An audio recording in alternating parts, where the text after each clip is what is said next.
You don't survive a medieval night by dreaming, you survive by staying afraid. The castle that glitters in stories rots in silence, breathing cold through every crack, watching those who try to sleep. Shadows stretch. Walls, listen, and every sound carries a warning you cannot ignore. Tonight you will walk through that darkness and feel how close fear sleeps beside you. So, before you feel comfortable, take a moment to like the video and subscribe to the channel, only if your heart truly wants to. If you do like it, leave a little comment letting me know what time it is where you are.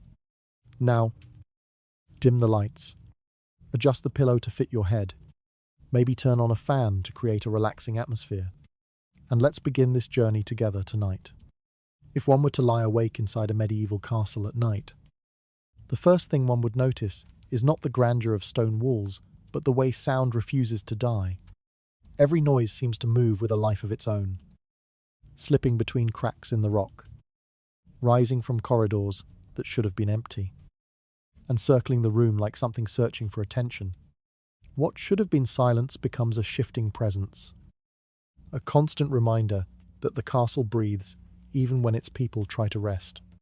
The stone, old and uneven, does not soften anything. It echoes footsteps from soldiers on distant stairways, magnifies the creaking of wooden doors, and carries the thin whistle of the wind as it threads through arrow slits. Lying still only makes these sounds louder. Any attempt to close one's eyes becomes a negotiation with the persistent voice of the building. At night, the cold works closely with the noise. The air grows sharper, and each sound seems etched into the chill. A dropped bucket in the courtyard becomes a sharp crack. A guard clearing his throat on the ramparts becomes a distant growl. Even the settling of wood in the ceiling can startle the mind into imagining footsteps approaching from an unseen room. The darkness heightens every detail. Without sunlight flattening the world, the castle feels like a hollow shell, and everything that touches it rings through its ribs. The walls hold memories of storms, of distant shouts, of countless restless nights, and they release these fragments into the ears of anyone who tries to sleep. People living in such places rarely expect quiet. The medieval world was never still, and the castle was a place of work as much as protection. Guards moved throughout the night. Servants whispered as they passed through corridors with water jugs or armfuls of firewood.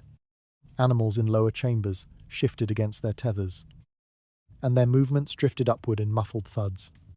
Nothing was truly separated. Every space bled into the next. A noble sleeping in an upper room could still hear the grinding of a millstone outside the walls, or the bark of a dog near the stables. These sounds formed a rhythm, but not one that comforted. They reminded sleepers that the night belonged not to rest, but to survival. Even the wind played its part, slipping through arrow loops and broken tiles. Sometimes it came as a low moan, other times it sliced sharply, as if the air itself were being dragged across metal. In tall towers, the gusts could make the entire structure tremble. People said the wind carried voices, the remnants of old prayers or warnings from forgotten centuries. In truth, it was simply the architecture amplifying every shift of air. Yet the effect was unsettling. A person might wake thinking someone had spoken directly into their ear, only to realize it was the storm pushing at the stones. As the night deepened, small sounds grew bolder. A drop of water falling from a crack could echo through a chamber in thin.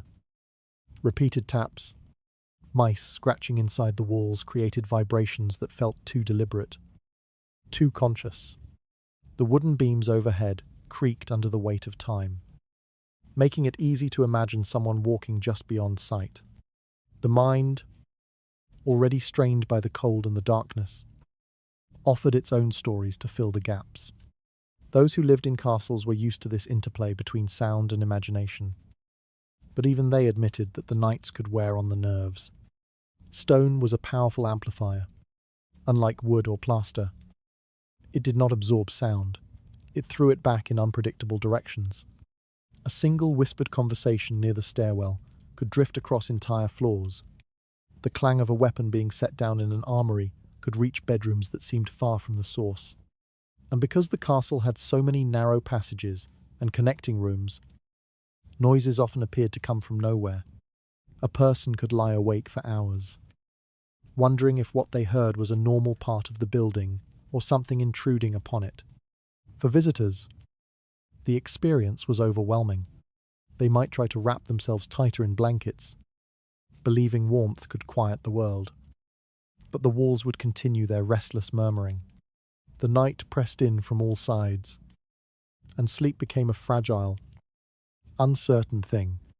Each time someone began drifting toward rest, a new sound arrived, the shuffle of a servant, the distant opening of a gate, the sudden gust that rattled shutters. No one, no matter how weary, could forget that they were enclosed in a structure built for defense, not comfort. And yet people accepted this life.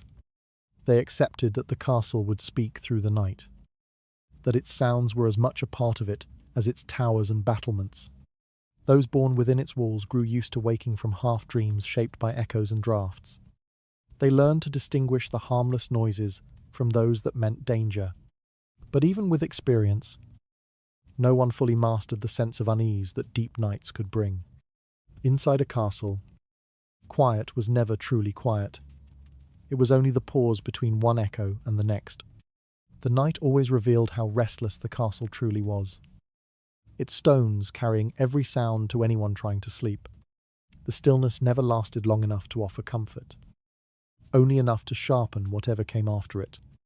And farther inside those walls, the dark held its own disturbances, waiting to be heard when the others died away. The cold inside a medieval castle was not a simple inconvenience, but a quiet force that settled into every surface and refused to leave. Stone, which seemed so solid during the day, became something else entirely once darkness fell. It absorbed the chill from outside and released it slowly, letting it drift across the room in thin, invisible layers. Anyone trying to sleep quickly learned that the air near the walls was colder than the air in the center, and the floor colder still. A person lying in bed could feel the cold creeping upward through the wooden frame, seeping through the mattress, and reaching their spine. No matter how many layers they wore, warmth was not a state one achieved. It was something one tried to hold on to before it slipped away. People slept dressed in nearly everything they owned. Wool shirts, outer tunics, cloaks folded into blankets. Each layer added weight, but the cold still found paths to the skin. The thick, rough fabrics scratched and pressed against the body, making movement slow, and the act of settling into sleep a process rather than a moment. The more a person shifted, the more cold air slipped inside the folds. Stillness was the only defense. Yet the cold made it difficult to remain still. Fingers grew numb easily. Toes lost feeling first. And the face, left uncovered, felt the night's sharpest edge. Breath became visible in the darkness, rising in pale streams that dissolved as quickly as they appeared. In the first moments of lying down, the body produced enough warmth to soften the bite of the air. But as sleep approached, the chill pressed harder. People often curled into tight shapes, pulling their knees upward to conserve heat. Those sharing a bed tucked themselves close, not out of affection, but necessity. Even their combined warmth struggled against the stone that surrounded them. The castle did not care who slept within it. It kept its cold with the same indifference it held toward time. Fires offered only partial relief. A single hearth in a large chamber could not reach every corner, and drafts moved freely through cracks, doorways, and arrow slits. Even when a fire was tended through the night, its warmth gathered in a small circle and faded into nothing just a few steps away. The further a bed stood from the flames, the more pointless the fire became. People understood this, yet they lit fires anyway, more for morale than comfort. hoping the faint glow would give the impression of warmth, even when the air around them remained freezing. The cold acted on sound as well, sharpening every noise so that the castle felt even larger in the dark. A distant footstep echoed longer. A shifting blanket seemed crisper, and the crack of a cooling beam overhead resembled something far heavier.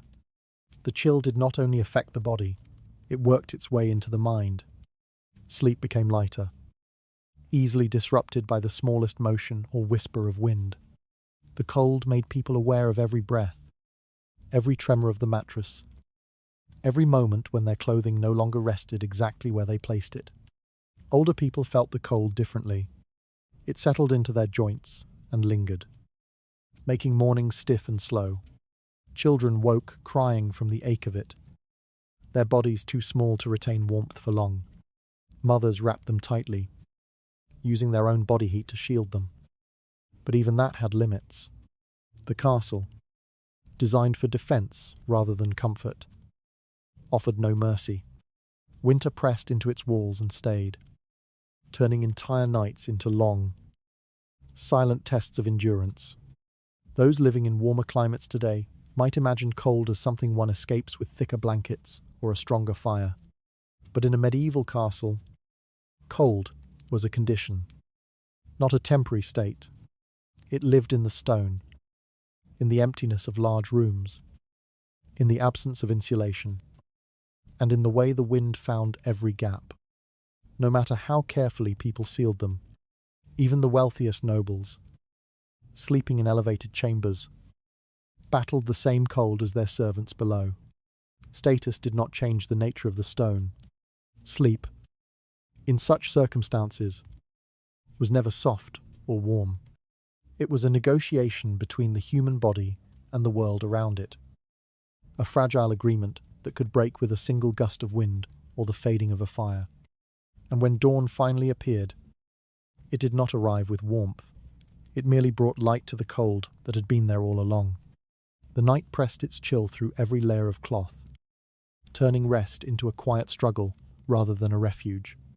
Warmth slipped away too easily, leaving the hours stretched thin and uncertain.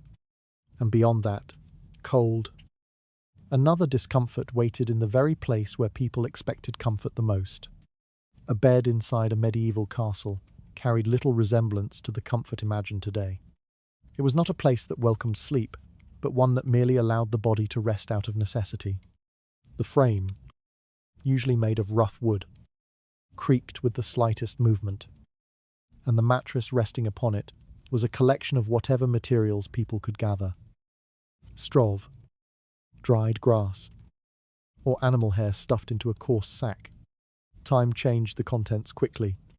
The straw flattened into uneven patches, leaving some areas too hard and others too soft, forcing sleepers to adjust their position again and again. The grass grew brittle, rubbing against the skin through the thin fabric that covered it. Animal hair clumped into dense knots that poked the back no matter how much one tried to smooth them. Each material brought a different discomfort, but none provided ease. Gaps formed inside the mattress as the stuffing shifted, creating hollows that trapped cold air. When a person lay down, the mattress seemed to fold around them in strange shapes, offering no support. The surface was never flat, it dipped unpredictably, as if the bed itself resisted being burdened. Turning over required effort, and every movement rustled loudly, announcing itself to the room. A bed like this made the act of lying still feel like a discipline rather than a relief. The smell of the mattress was another matter entirely. Straw and grass, once fresh, absorbed moisture, sweat, and the general dampness of castle air. Over time, they developed an earthy, sour scent that clung to clothing and skin. Those stuffed with animal hair carried the musk of the creatures they once belonged to, a smell that grew stronger the longer the mattress remained in use. Airing bedding outside helped only temporarily, as the materials absorbed odours again the moment they returned indoors. People living in castles did not expect their beds to smell pleasant. They accepted the scent as part of the night. part of the structure that held them. The pillows offered no comfort either.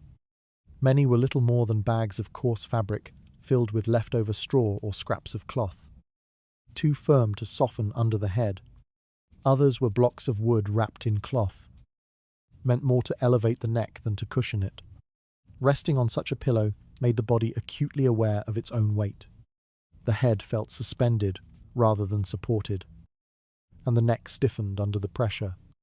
Sleepers woke often, adjusting the angle in hope of finding something gentler, but these attempts usually failed. A pillow in a medieval castle served a function, not a pleasure. Insects found the bedding an ideal home. Fleas hid inside the seams, biting through blankets in clusters.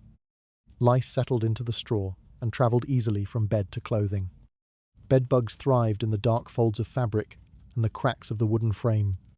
The warmth of a sleeping body drew them out, and their presence made rest uneasy. People scratched in their sleep, waking to find small red marks across their legs, arms, or back. These discomforts were common enough that no one saw them as unusual. Complaining about insects in the bedding was as pointless as complaining about the cold in the walls. Both were conditions of life, not exceptions. The noises of the bed added another layer of unrest. A straw mattress shifted with every breath, producing soft but persistent whispers that filled the stillness of the night. Wooden frames groaned as their joints loosened over time. Even the smallest movement could echo through the quiet chamber, turning the bed into another source of unwanted sound. For people already struggling with the noises carried by the castle walls, the bed's voice felt like one more intrusion, never letting them forget where they were. People who slept in these conditions learned to accept a certain level of discomfort. Rest did not mean comfort, it meant endurance. One lay down expecting to stiffen, to adjust repeatedly, to scratch at bites without truly waking. Over the years, the body adapted to the imperfections, but the mind never fully stopped noticing them. Even nobler, though they might have softer stuffing or finer fabrics, faced similar realities. A better mattress still carried lumps, still gathered insects, still rode on a frame that protested under use. To imagine sleeping in such a bed is to imagine negotiating with the night itself. The body must settle into an unfamiliar rhythm, finding a position that hurts least rather than one that feels good. The castle offered protection against the outside world, but it offered little refuge from discomfort within its walls. Sleep, when it came, felt closer to surrender than restoration. The bed held its roughness in every strand of straw and every creak of wood, turning rest into something earned rather than given. Its presence shaped the night, reminding sleepers that comfort was never guaranteed. Beyond the bed itself, the room carried other intrusions that made privacy far more fragile than warmth. A sleeping chamber inside a medieval castle was never a sanctuary. It was a shared space, shaped less by comfort than by the needs of the household. And the notion of privacy simply did not exist. People slept where there was room, not where they wished. Servants, guards, attendants, and sometimes animals all occupied the same chamber, their bodies arranged according to rank, duty, or convenience. The night brought them together in a way that blurred personal boundaries.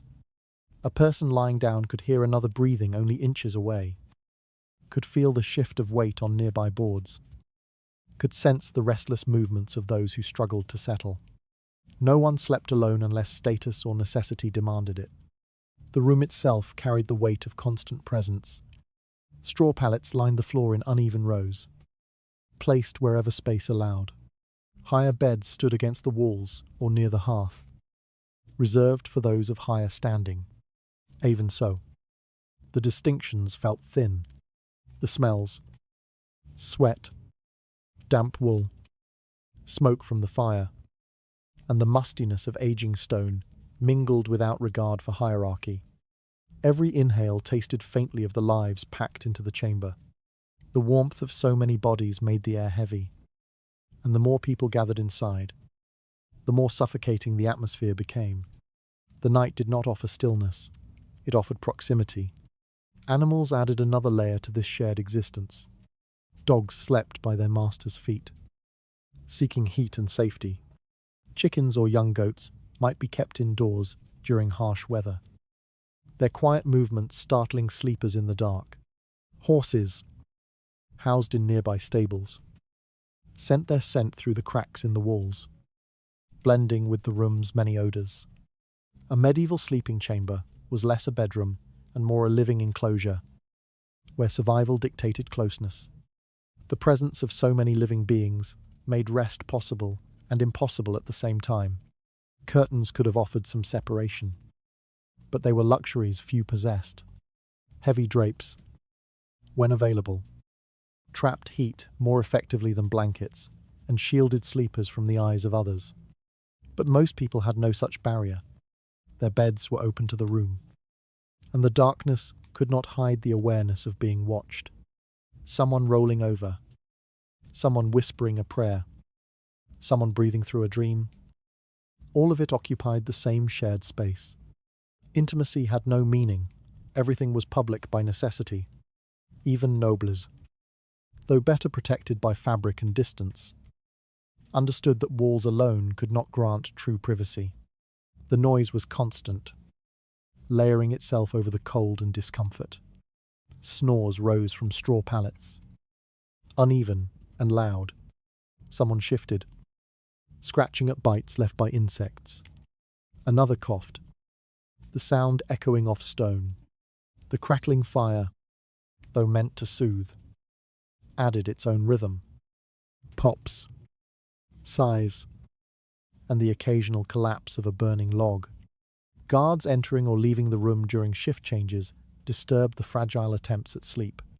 Low conversations drifted through the dark, and though they were whispers, they travelled freely in the dense air. The room was alive, even when its occupants longed for rest. Light was scarce, but its absence did not silence the sense of exposure. Shadows blended, creating a single dark mass that felt watchful. People learned to sleep with awareness, knowing that they were never truly unseen. A person lying on a straw mattress could feel the presence of others, even with closed eyes. A warmth pressing from one direction, a cold draft from another, a muted footfall across the room. Sleep required surrender, yet the shared space made surrender uneasy. Every sound, every breath, reminded the sleeper that they were never alone. For servants and guards, the lack of privacy became a part of daily existence. They changed clothes quietly in corners, tended to personal needs discreetly, and lived in full view of their peers. Shame dulled into habit. The castle dictated such living arrangements not out of cruelty, but practicality. Bodies were resources. Warmth, labour, vigilance, and gathering them together made the most sense. Solitude was not something offered, but something imagined, a rare luxury reserved for the highest ranks. Even those nobles, insulated by status, felt the limits of privacy. Their personal chambers were still patrolled by attendants, a page, or guards. A quiet knock before entering was courtesy, not protection. Someone always knew where they slept, when they awoke, and how they lived. In a world built on duty and hierarchy, privacy was neither expected nor attainable. The night, instead of granting solitude, reminded everyone of their place within the structure of the castle. A medieval sleeping chamber reflected the deeper truth of castle life. Existence was communal, survival was shared, and individuality dissolved into the needs of the whole. The room held every sound and every breath, shaping the night not through peace but through proximity. Sleeping meant learning to quiet the mind while accepting the presence of others in every direction. The chamber held its closeness tightly, turning rest into a shared negotiation rather than a private retreat. Its crowded stillness pressed against every sleeper, narrowing the night into something uneasy. Somewhere beyond that closeness waited another source of unease, one tied to the fragile light that flickered through the darkness. Light inside a medieval castle during the night was never steady. It wavered, faltered, and breathed like a living thing, turning every chamber into a place of shifting shadows. Oil lamps, candles, and small charcoal braziers were the only sources available, each carrying its own dangers. A candle left unattended could topple against rough fabric, an oil lamp could spill, a brazier could send a stray ember onto the dry floor. People knew these risks well, yet they had no alternative. Darkness was too absolute to face alone, so they placed their trust in flames that could fail them at any moment. The flame, no matter its form, never held still. A passing draught caused it to flutter sideways, stretching thin like a trembling spine. Then it would steady itself, only to flicker again with the next shift of air. The walls, uneven and scarred by age, caught these movements and reflected them in long, distorted shapes. Shadows climbed and shrank, merging into strange forms that hovered in the corners of the room. A person lying in bed might see the outline of something crouched near the door, only to realize it was nothing more than a length of cloth swaying gently in the breeze. The light turned ordinary objects into silent figures, and the figures shifted without warning.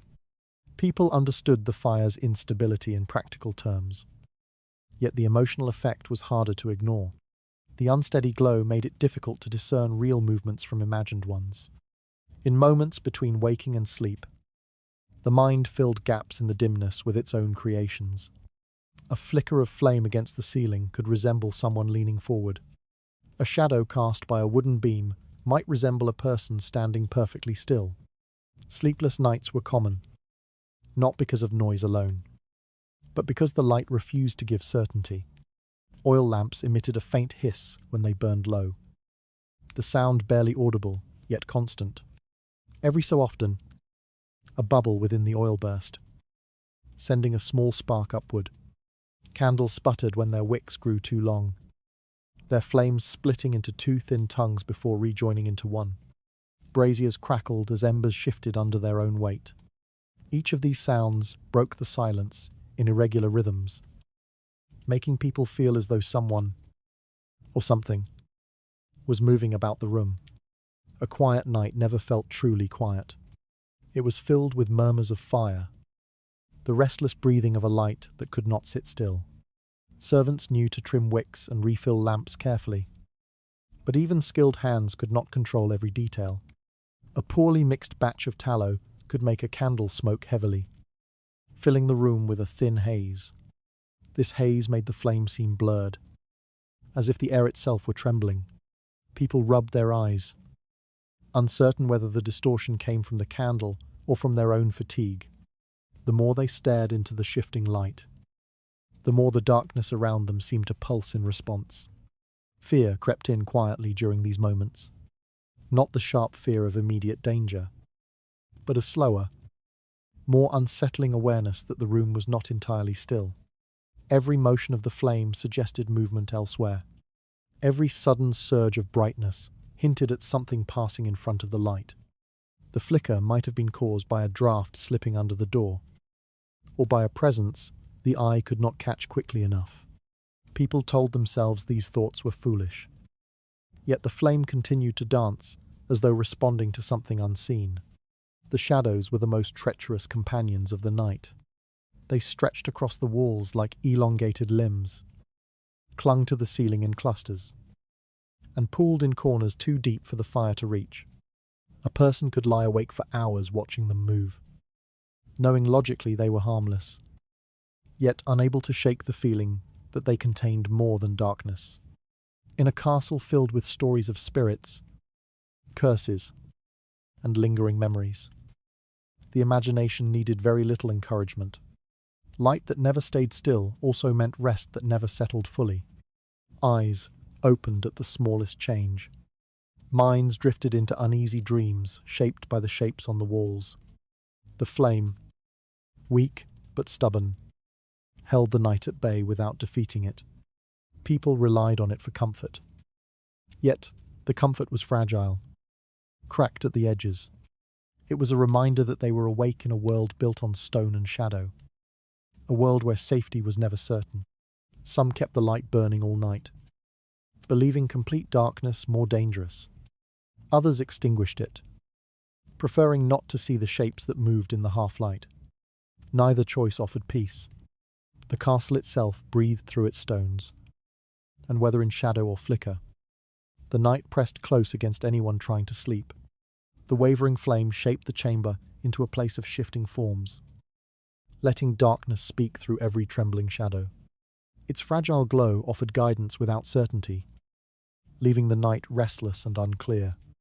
Beyond that unsteady light lay other disturbances, carried through the castle in sounds that refused to remain quiet.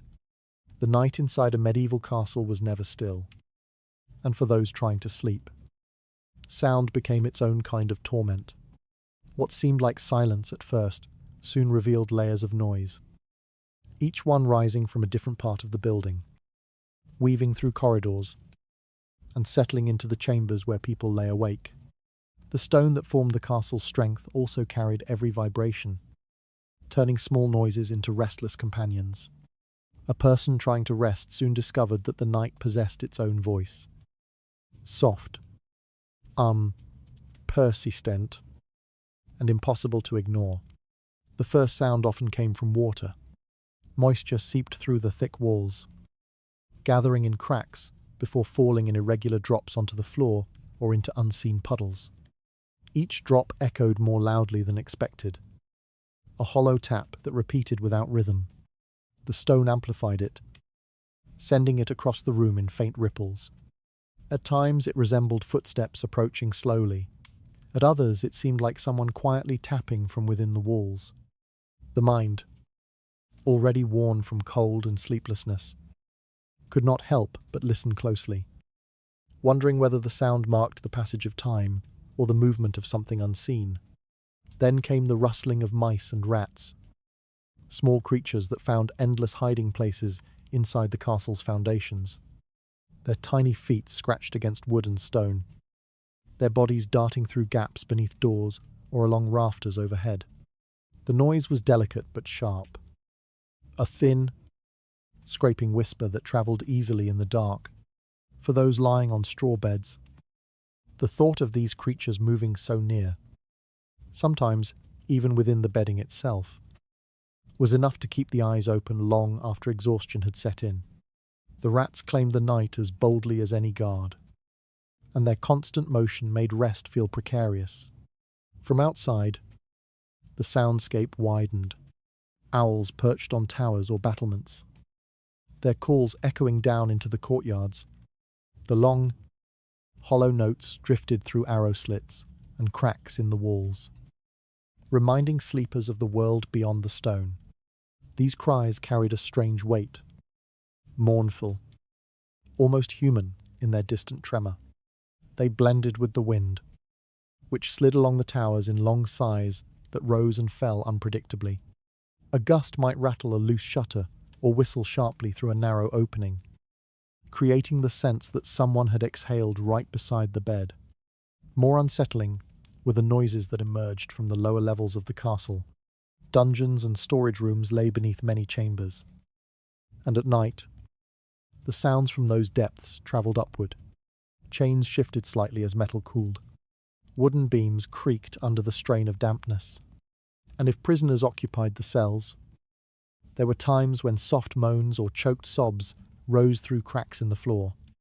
These sounds were faint, nearly swallowed by the stone, but they carried a human quality that pierced through every other noise.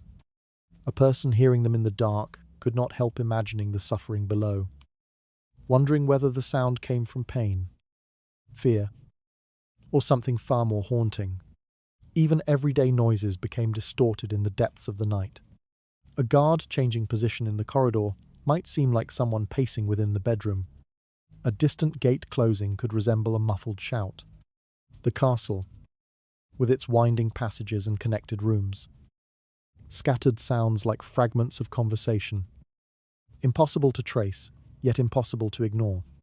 Sleepers often woke suddenly, convinced someone had whispered close by, only to find nothing but the fading echo of a noise from far away. The mind played its own role in this unrest. The uncertainty of each sound, its origin, its meaning, its distance, kept people alert long after their bodies begged for rest. Imagination filled the gaps between noises, creating shapes and movements where none existed. A soft creak became a slow approach. A sigh of wind became a warning. A solitary drop of water became a steady knock. Darkness amplified everything, and the castle's vastness ensured that no one could be certain what lay beyond the walls of their chamber. These nightly disturbances did not fade with familiarity. People living in the castle for years still woke abruptly when a noise struck the wrong chord. Children cried at the sounds of shifting beams. Adults stiffened when the wind mimicked a human voice. Even those hardened by war or long service admitted that sleep in a castle came in fragments, never in peace. The night was not an enemy, but it held too many unanswered questions for the mind to settle easily. In such a place, rest meant learning to exist alongside the sounds, not escaping them.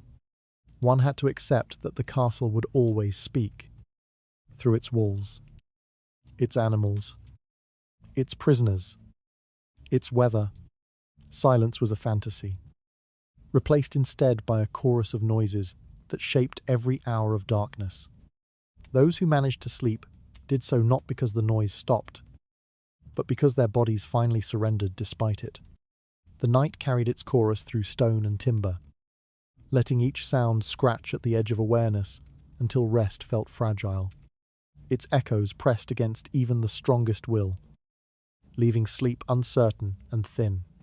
Deeper within that darkness lay another fear entirely, one shaped by the possibility of danger moving just out of sight. Fear inside a medieval castle was not loud or frantic. It was patient, steady, and woven into the very rhythm of the night. Those who tried to sleep carried an awareness that danger did not wait for daylight. War, rebellion, raiders, or rival factions, all of it lived close, never far enough for comfort. A castle existed because threats existed, and everyone inside understood that safety was only a temporary condition. Even in moments when the walls stood firm and the gates remained shut, the mind could not fully believe in peace. Sleep became a fragile agreement between exhaustion and vigilance. People lay down knowing the night could turn quickly. Stories travelled through every household. Tales of surprise attacks, of torches appearing on distant hillsides, of enemies scaling walls while the guards blinked against fatigue. These memories settled into the stone, lingering in the back of every thought. A person closing their eyes might remember that an attack from the outside often began with silence, not noise. Calm became suspicious. A quiet too easily broken. Rest, then, demanded a kind of surrender few were willing to give. Guards felt this most sharply. Their duty required them to remain alert when the body begged for sleep. Standing on the battlements, they listened to the wind for any sound that did not belong. Footsteps in the brush, voices carried by the air, the scrape of metal against stone. Even when nothing approached, their muscles stayed tight, ready to respond. A single moment of inattention could mean disaster for everyone inside. The torchlight they carried flickered against their armor, casting shadows that looked too much like movement. Each shift of the flame added another reminder that the night was alive with uncertainty. Inside the castle, people slept lightly. The slightest noise, a horse stamping in its stall, the distant clang of a weapon being set down, the sudden shout of a watchman, jolted them awake. Some kept their boots near the bed, ready to run if needed. Others slept with weapons under blankets or within reach. Even children learned to distinguish urgent sounds from ordinary ones. A rising alarm bell was unmistakable, its sharp, Repeated toll cut through the night with a force that sent people scrambling before they fully understood what was happening. The darkness itself contributed to the unease. Without steady light, every shape along the walls seemed to lean or shift. A coat hung near the door could resemble a person waiting. A curtain stirred by the draught looked like a figure stepping into the room. These illusions might fade in daylight, but at night they felt real enough to quicken the pulse.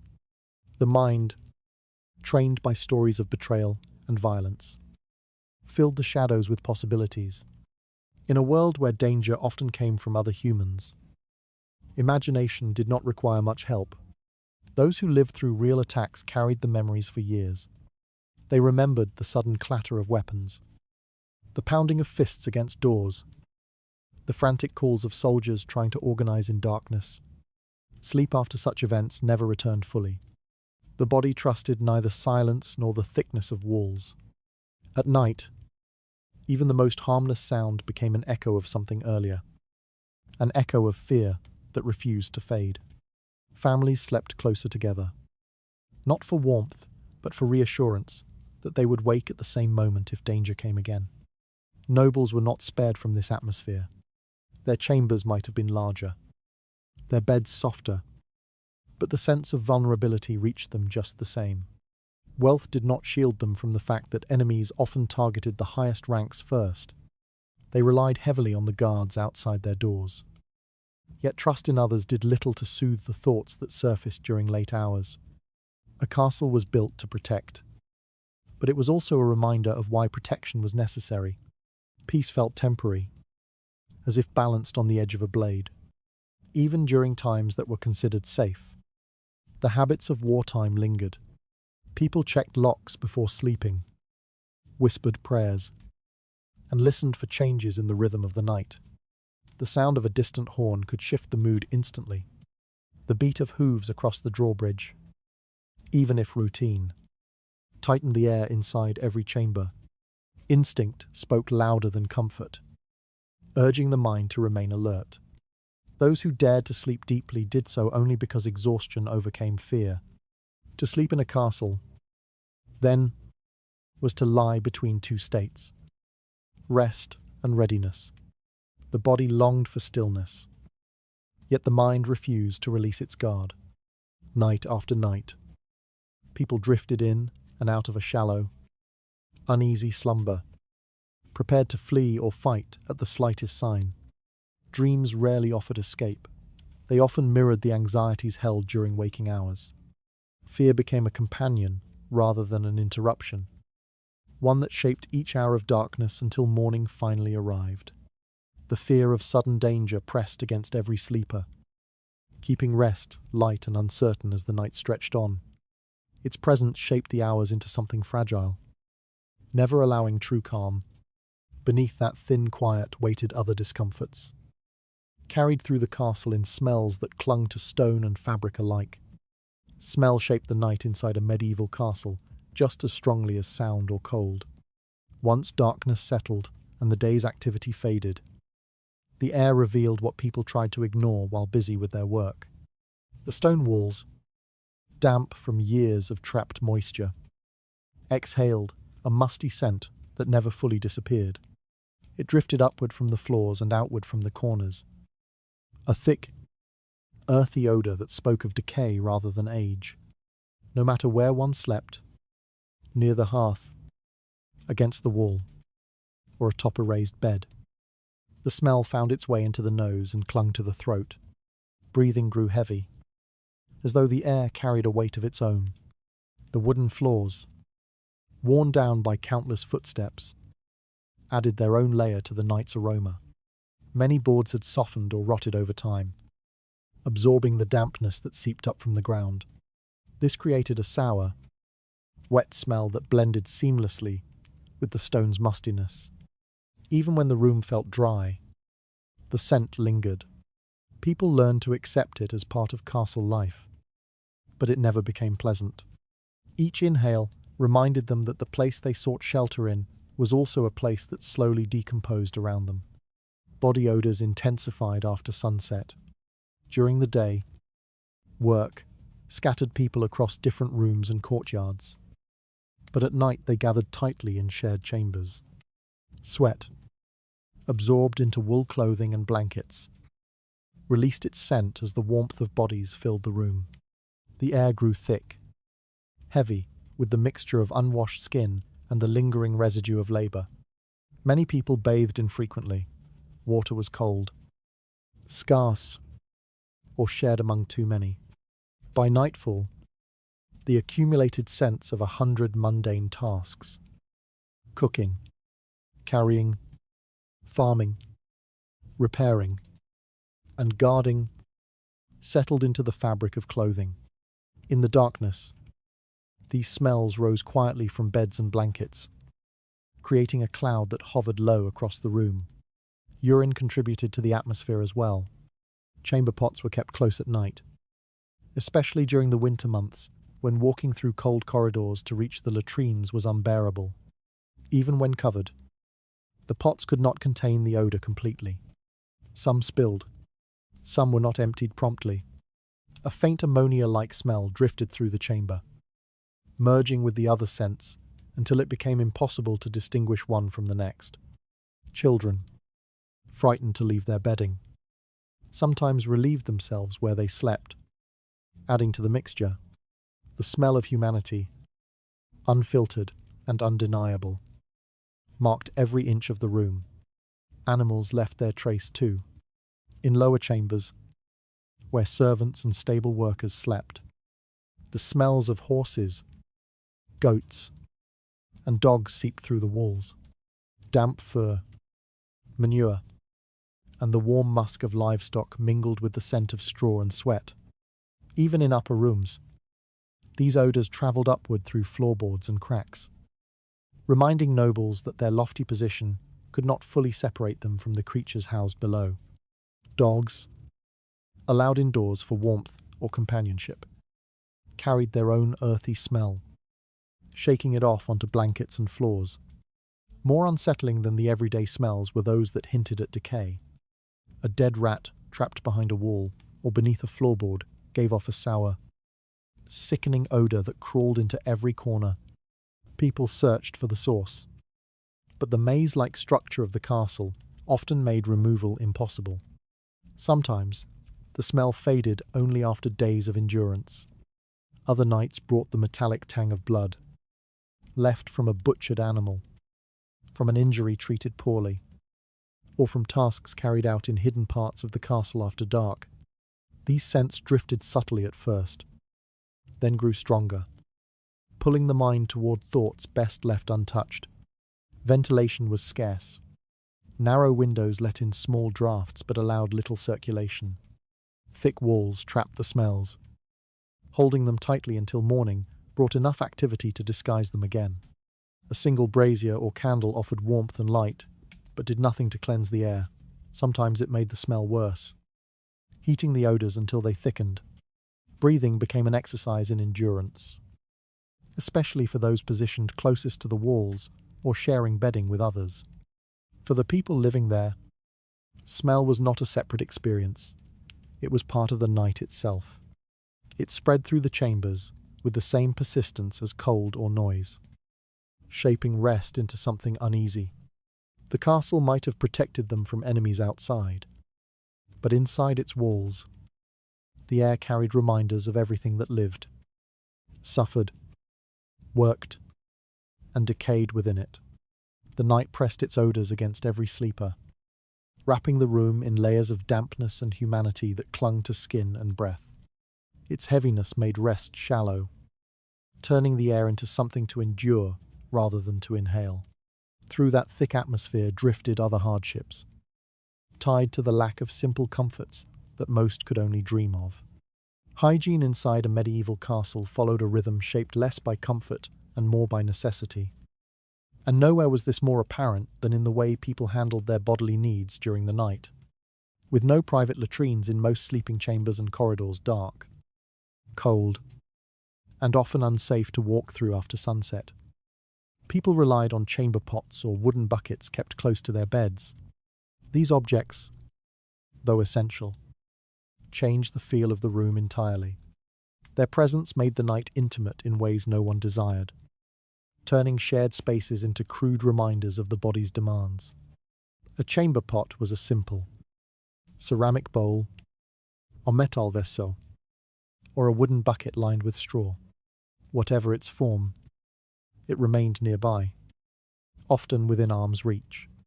During winter, when the cold turned hallways into inhospitable tunnels, few dared to travel far. Even nobles with private attendants avoided long walks to distant garderobes. The night encouraged pragmatism. People relieved themselves quietly, trying not to disturb others, though the sound of liquid hitting the bottom of a pot echoed softly through the stillness. For the light sleepers, it was one more disruption layered upon the many noises of the castle. The contents of these pots lingered until morning.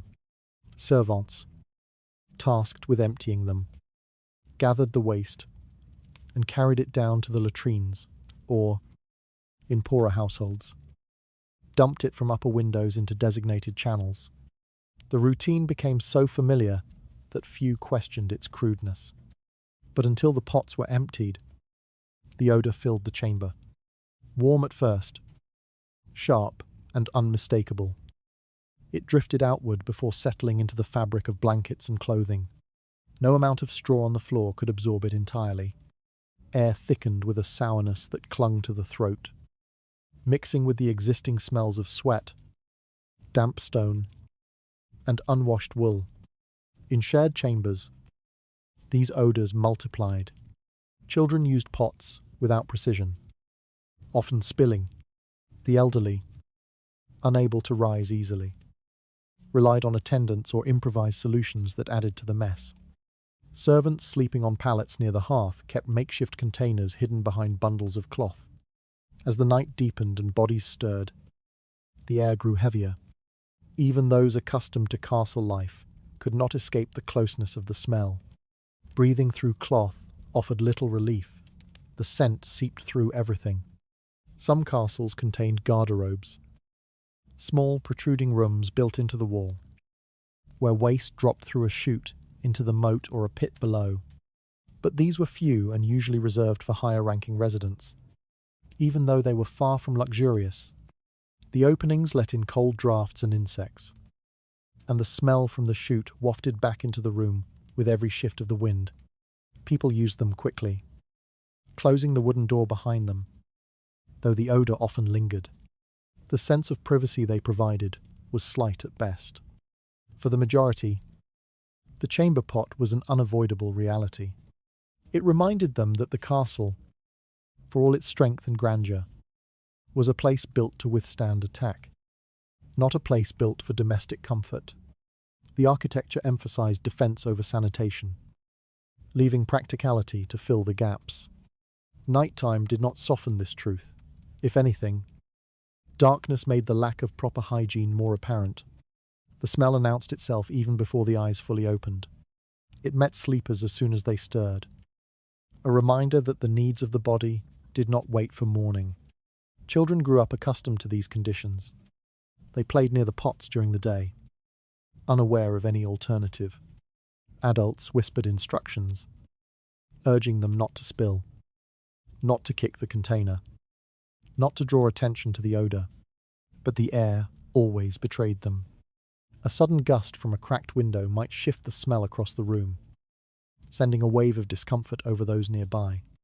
People exchanged glances in the dark, silently acknowledging what could not be avoided. The mixture of odours created a unique heaviness that settled into the mind. For someone trying to sleep, the smell served as a persistent reminder of the castle's limitations. It blurred the line between rest and discomfort, making even deep breathing an effort. Many closed their eyes and tried to imagine fresher air, but imagination collapsed under the weight of reality. The chamber's closeness, combined with the lingering scent of waste, made night hours feel longer than they were. Even the morning did not erase the memory. After servants emptied and scrubbed the pots, the faint odour remained. It clung to stone and wood, to bedding and clothing, to the very shape of the room. People learned to accept it not because it faded, but because endurance was a part of daily life. The night wrapped itself in the scent of necessity, turning the chamber into a space marked by survival rather than comfort. Its weight pressed against the senses, reminding every sleeper of what the castle lacked. Within that heavy atmosphere lingered other signs of strain, carried by those whose suffering could not be hidden from shared rooms. Illness inside a medieval castle did not retreat to hidden chambers or designated rooms. It existed among everyone, woven into the shared spaces of daily and nightly life. With no separate medical areas and only the most rudimentary knowledge of treatment, the sick and the dying often slept beside the healthy. Their presence changed the atmosphere of the sleeping chamber entirely, filling the night with sounds and smells that reminded everyone how fragile the human body truly was. In the dim glow of a candle or the failing warmth of a brazier, sickness became a companion no one could avoid. The chambers themselves were not designed with care in mind. Stone walls held cold, moist, and stale air, making recovery difficult. Those suffering from fever shivered even under layers of blankets, while those with wounds found the chill deepening into their flesh. The sick were placed wherever space allowed, on straw pallets near the hearth, on shared beds with relatives, or against the wall where their coughing might disturb fewer people. But disturbance was unavoidable. The body in pain announced itself. The chamber became a place of restless breathing, muffled sobs, and whispered prayers. The sounds of illness were the first to erode sleep. A coughing fit began softly, then grew harsher as the night progressed. The castle amplified it, sending the echoes bouncing off stone until they blended with the faint crackling of the fire. Someone wheezed through laboured breaths, each inhale sounding like a struggle against something heavy pressing on the chest. A person suffering from infection released low, involuntary moans as the fever rose. Children cried weakly from discomfort, their small voices carrying a rawness that pierced the stillness. Even the dying made their presence known. Soft gasps, rattling breath, or sudden spasms that shook the bed. These sounds unsettled those trying to sleep. A person lying awake could not ignore the proximity of suffering. The darkness sharpened their awareness of every noise, turning each cough into a reminder of how easily sickness spread in confined spaces. The chambers lacked airflow, windows were small, and drafts came from the wrong places. Illness moved from bed to bed with quiet persistence. People pressed cloths to their mouths, not out of certainty, but out of hope that it would offer some protection. Fear mingled with sympathy, each breath a negotiation between compassion and dread. The smell of sickness settled heavily over the room. Fever left a sour, metallic scent on the skin, a dampness that soaked into blankets. Cloths used to clean wounds carried the sharp odour of blood, which mixed with the earthy mustiness of bedding and the stale smoke from the hearth. Those caring for the sick wiped their foreheads, changed their bandages, and whispered comfort. But the air remained thick. For the healthy, the scent became an invisible reminder of vulnerability. For the sick, it marked the proximity of the end. Wounds added another layer. Soldiers returning from skirmishes brought injuries that festered in the cold. Without proper cleaning or medical tools, infections developed quickly. Bandages stained with dried blood were placed beside beds, their scent rising more strongly as the night warmed them. A person trying to sleep nearby could not escape the awareness of the wound's presence. The castle, for all its strength, we had no way to hide the bodily evidence of battle. Those nearing death lay in the same rooms as those who hoped for morning. Their breaths slowed and grew uneven. The room listened. People prayed quietly, asking for mercy or release. But the night held its own silence around the dying. Heavy, expectant, unblinking. Death was not a private event. It was something shared, witnessed by those too exhausted or frightened to look away. The body's final sounds lingered in memory long after they ceased. echoing in the minds of everyone present. Children learned these realities early. They watched family members fade within the same chamber where they slept. They heard the last breaths, smelled the sickness, and felt the stillness that followed. Adults did not shield them from it because they could not. Illness was not an exception in the castle. It was woven into the structure of life. No one had the luxury of distance. To live there meant to witness suffering with a quiet resignation. Once the sick person passed, attendants removed the body as gently as they could, though not always quickly. The chamber's air held the memory of what had happened until morning brought movement and distraction. People returned to their beds knowing the same story might repeat itself countless times. The castle endured, but the bodies within it did not. The presence of illness pressed against every sleeper, filling the chamber with breath. Pain, and the fragile sounds of bodies fighting their limits. Its weight settled into the night, reminding each person how close suffering lived. Within that uneasy stillness waited other shadows, shaped by the stories, whispered about the things that moved where light could not reach. Darkness inside a medieval castle was never simple. It did not fall like a gentle curtain, but arrived as a dense, shifting presence that altered the very shape of the night. Whatever faint light a brazier or candle offered could only reach so far. Beyond that edge, the dark became something with its own weight, its own quiet authority. People lying awake felt this difference immediately. The darkness did not just hide the room, it occupied it. It filled corners with suggestion and stretched across the floor like a second, colder breath. In those hours when exhaustion pressed against fear, stories whispered during the day slipped back into memory, refusing to stay dismissed. Castles carried their own legends, born from battles, executions, betrayals, and misfortunes long buried. Servants spoke of white figures drifting along corridors after midnight, their shapes flickering like torn cloth caught in a draught.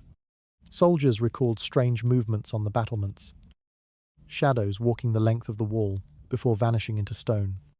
Some told of hearing footsteps behind them while on patrol, only to turn and find an empty passage. These were not tales traded lightly. They grew from events people believed they understood, yet could not fully explain. And the castle's silence did nothing to contradict them. Visitors and residents alike claimed to sense the presence of those who had died within the walls. A knight killed in battle, a prisoner who never saw daylight again, a servant who met an unfortunate end. These figures lingered in the stories that shaped the castle's identity. Their spirits were said to move through the night with quiet intention, passing through locked doors or standing silently at the foot of a bed. No one admitted to believing such tales completely, yet no one dismissed them entirely either. In the deep hours, belief and doubt pressed close together. The mind played its own role, filling the dimness with whatever fear lay closest. A shifting shadow could resemble a person standing still. A draft brushing across the skin felt too much like a cold hand resting lightly on the arm. The crack of settling wood sounded like a footstep taken deliberately. Even the slightest rustle sparked the thought that something unseen had moved. People pulled blankets tighter, not for warmth, but for protection, as though cloth could shield them from whatever might be drifting quietly across the room. Children reacted most visibly.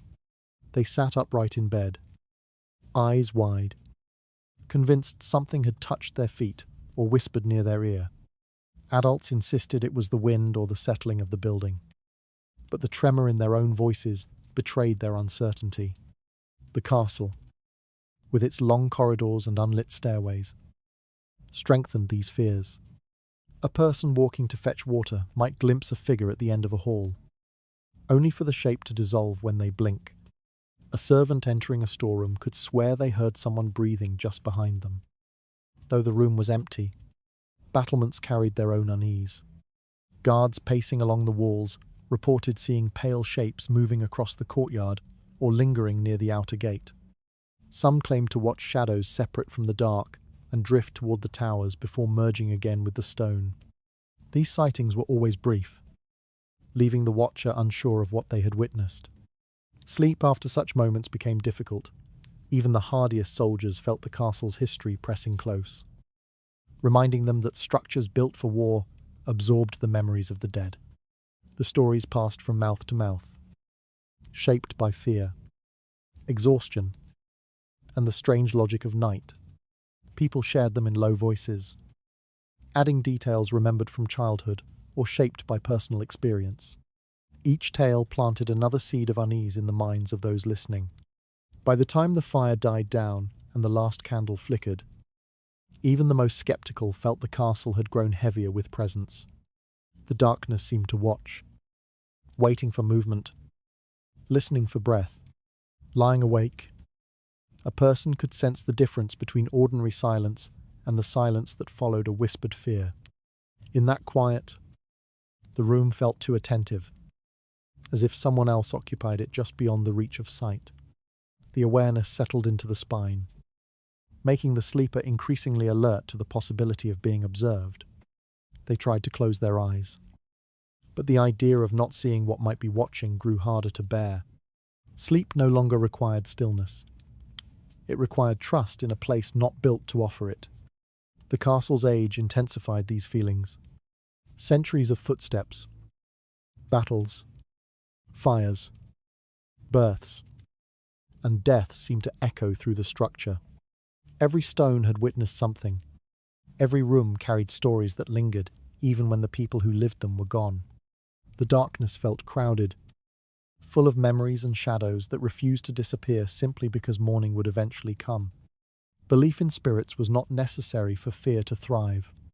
It lived comfortably in the doubts people carried, in the shapes they thought they saw, in the unexpected chill that crossed their skin, in the sensation that someone was standing at the edge of the bed. The night inside the castle did not need ghosts. It created its own. The darkness turned each chamber into a place of watching and waiting, stirring the mind with shapes and whispers that refused to settle. Its pull pressed into every thought, blurring the boundary between fear and the stories people carried into the night. As those shadows deepened, another discomfort rose quietly, shaped by the garments worn, even in the hours meant for rest. Clothing shaped the night inside a medieval castle just as strongly as cold or darkness. Sleep did not begin with the soft shedding of layers, the way it might in a world with privacy and warmth. Instead, people lay down in nearly the same garments they wore during the day: thick wool tunics, heavy skirts, coarse shirts, and layers meant to fend off the chill. These clothes, still carrying the dust, sweat, and weight of hours spent working or walking through stone corridors, became part of the bedding itself. Rest happened inside them, not apart from them. The idea of undressing before sleep would have seemed strange to most residents. Only nobles with private chambers had the luxury and the safety to remove their outer garments, even though they rarely shed everything. The night air was too cold, and the castle too unpredictable. A sudden alarm, a disturbance in the courtyard, or the threat of attack meant that being ready mattered more than comfort. To sleep unclothed was to accept vulnerability, a risk few were willing to take. For servants, soldiers, and tenants, privacy was nearly non-existent. They slept in crowded rooms, pressed against family members, fellow workers, or people they barely knew. The presence of others dictated behavior. Modesty held strong, not out of romantic ideals but out of necessity. A person lifting their tunic or loosening their clothing in such close quarters would draw attention they did not want. The safest choice was to keep everything on, using wool and linen as both shield and cocoon. As a result, nighttime garments were simply daytime garments carried forward. The fabric stiffened as it dried from sweat, forming rough folds that scratched against the skin. Wool trapped heat unevenly, warming the back but leaving the limbs cold.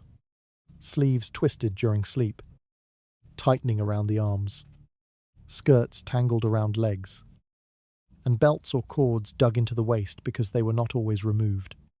Even the seams, thick and coarse, pressed into the body, reminding the sleeper of the labor stitched into each piece of clothing. Resting inside these layers meant negotiating discomfort quietly, hoping the body would eventually numb itself enough to drift off. True night clothes existed, but only for those wealthy enough to afford them. A soft linen nightshirt, loose and clean, marked a status few could reach. Such garments required fine material, careful dyeing, and time, resources that belonged to the upper class. These nightshirts were sometimes embroidered, sometimes perfumed, and always kept separate from the clothing of the servants who washed and handled them. They symbolized more than comfort. They signaled the freedom to undress behind closed doors, with no fear of intrusion. In noble chambers, where fires burned later, and bedding was deeper, these garments created a different relationship to sleep.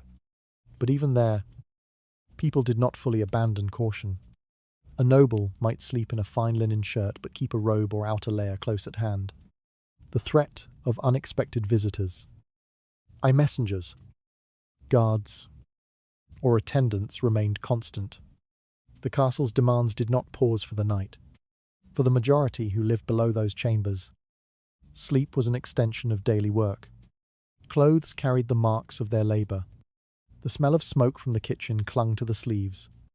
The dust of the courtyard settled into hems. The damp of the cellar seeped into the cuffs. These traces followed people into bed, reminding them that rest did not erase the tasks of the day. Wool scratched at the neck, linen rubbed against the elbows, and the weight of outer layers pressed down like an additional blanket. Children fared no differently. They slept in tunics that hung long past their knees, garments repaired repeatedly until the fabric grew thin. At night, these clothes wrapped awkwardly around their small bodies. Some woke shivering because their sleeves had shifted or because the wool had absorbed too much cold. The layered clothing also affected how people moved during the night. Turning over required effort, garments bunched beneath the body, creating ridges that pressed into the skin. Anyone sharing a bed felt the weight of another's clothing, the rough fabric brushing against their arms or shoulders.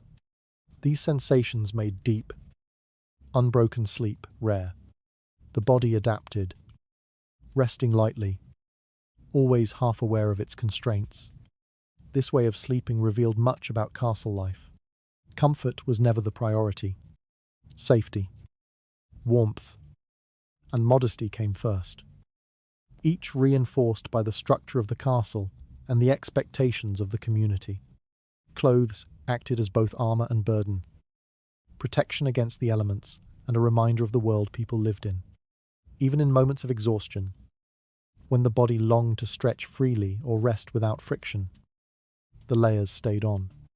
People accepted this reality with a quiet endurance shaped by routine.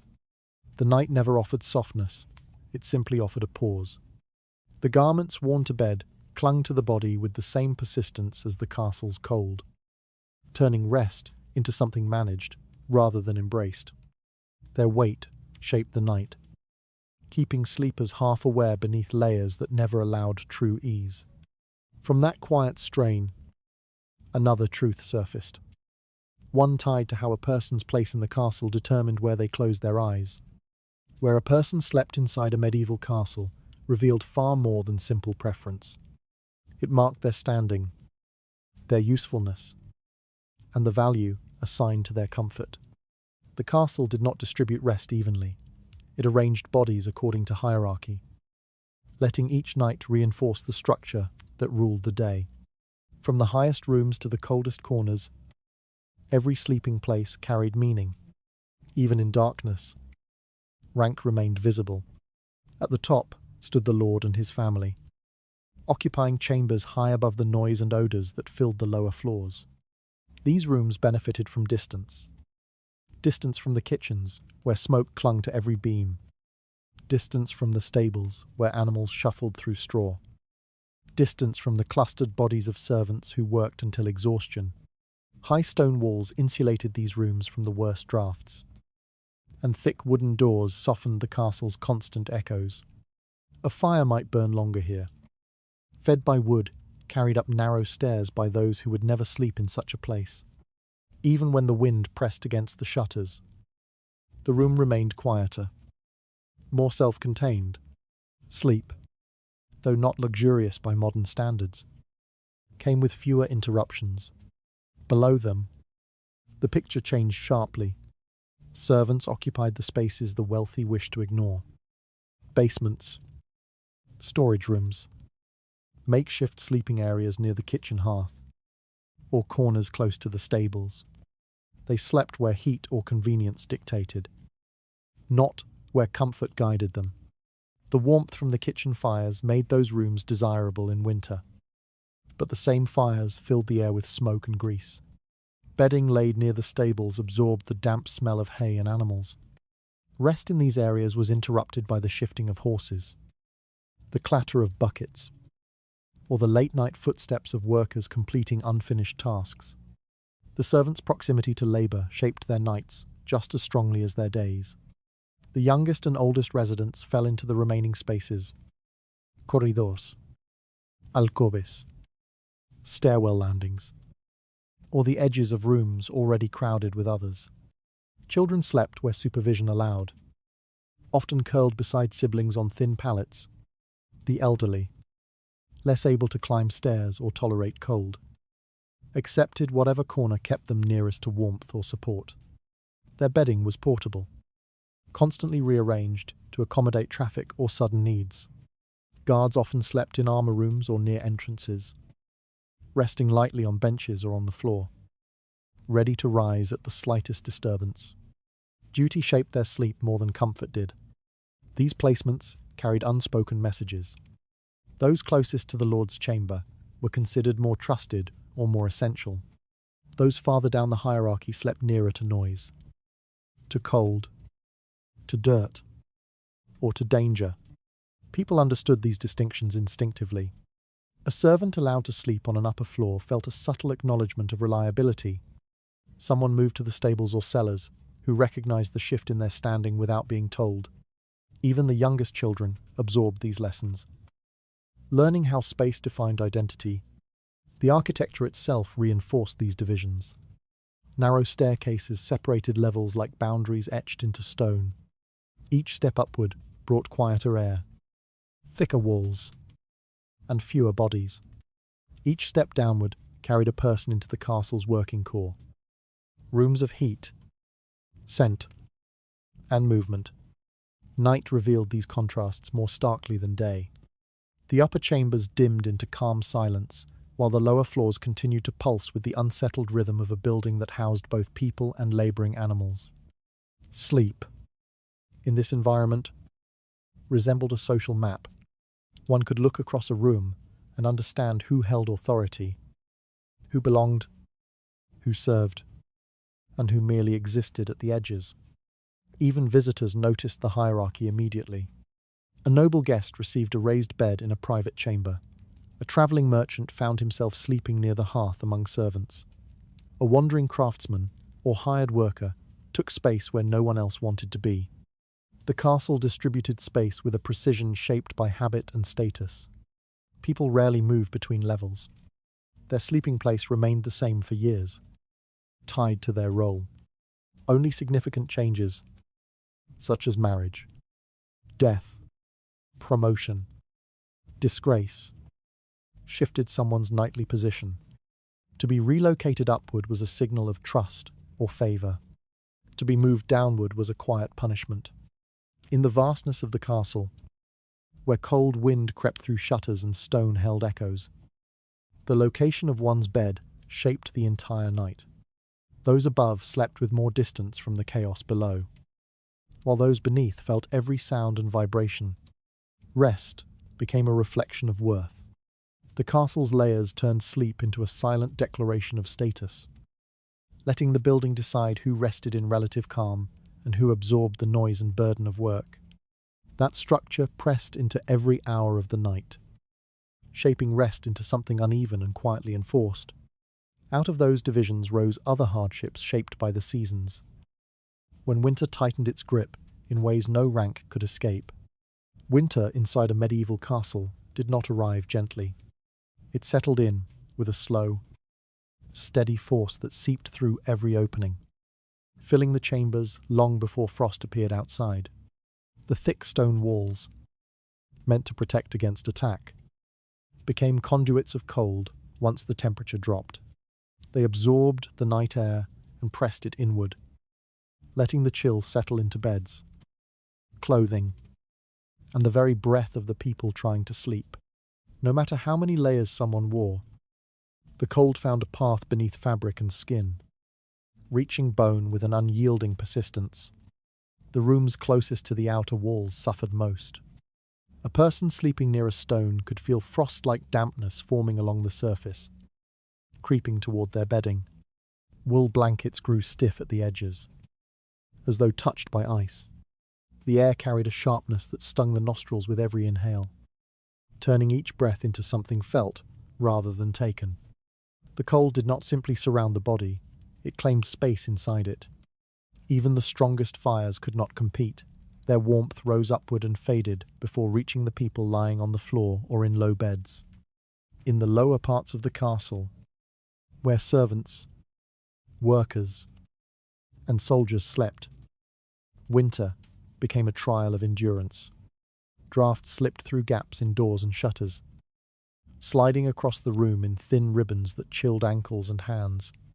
Straw bedding flattened quickly under weight, offering little barrier between the body and the stone beneath. Those who tried to sleep woke repeatedly, shivering as muscles tightened reflexively to preserve heat. Some pressed their palms against their own arms or curled in on themselves, trying to shield vital warmth. The effort never lasted long enough. Even the objects of daily life turned against them in the cold.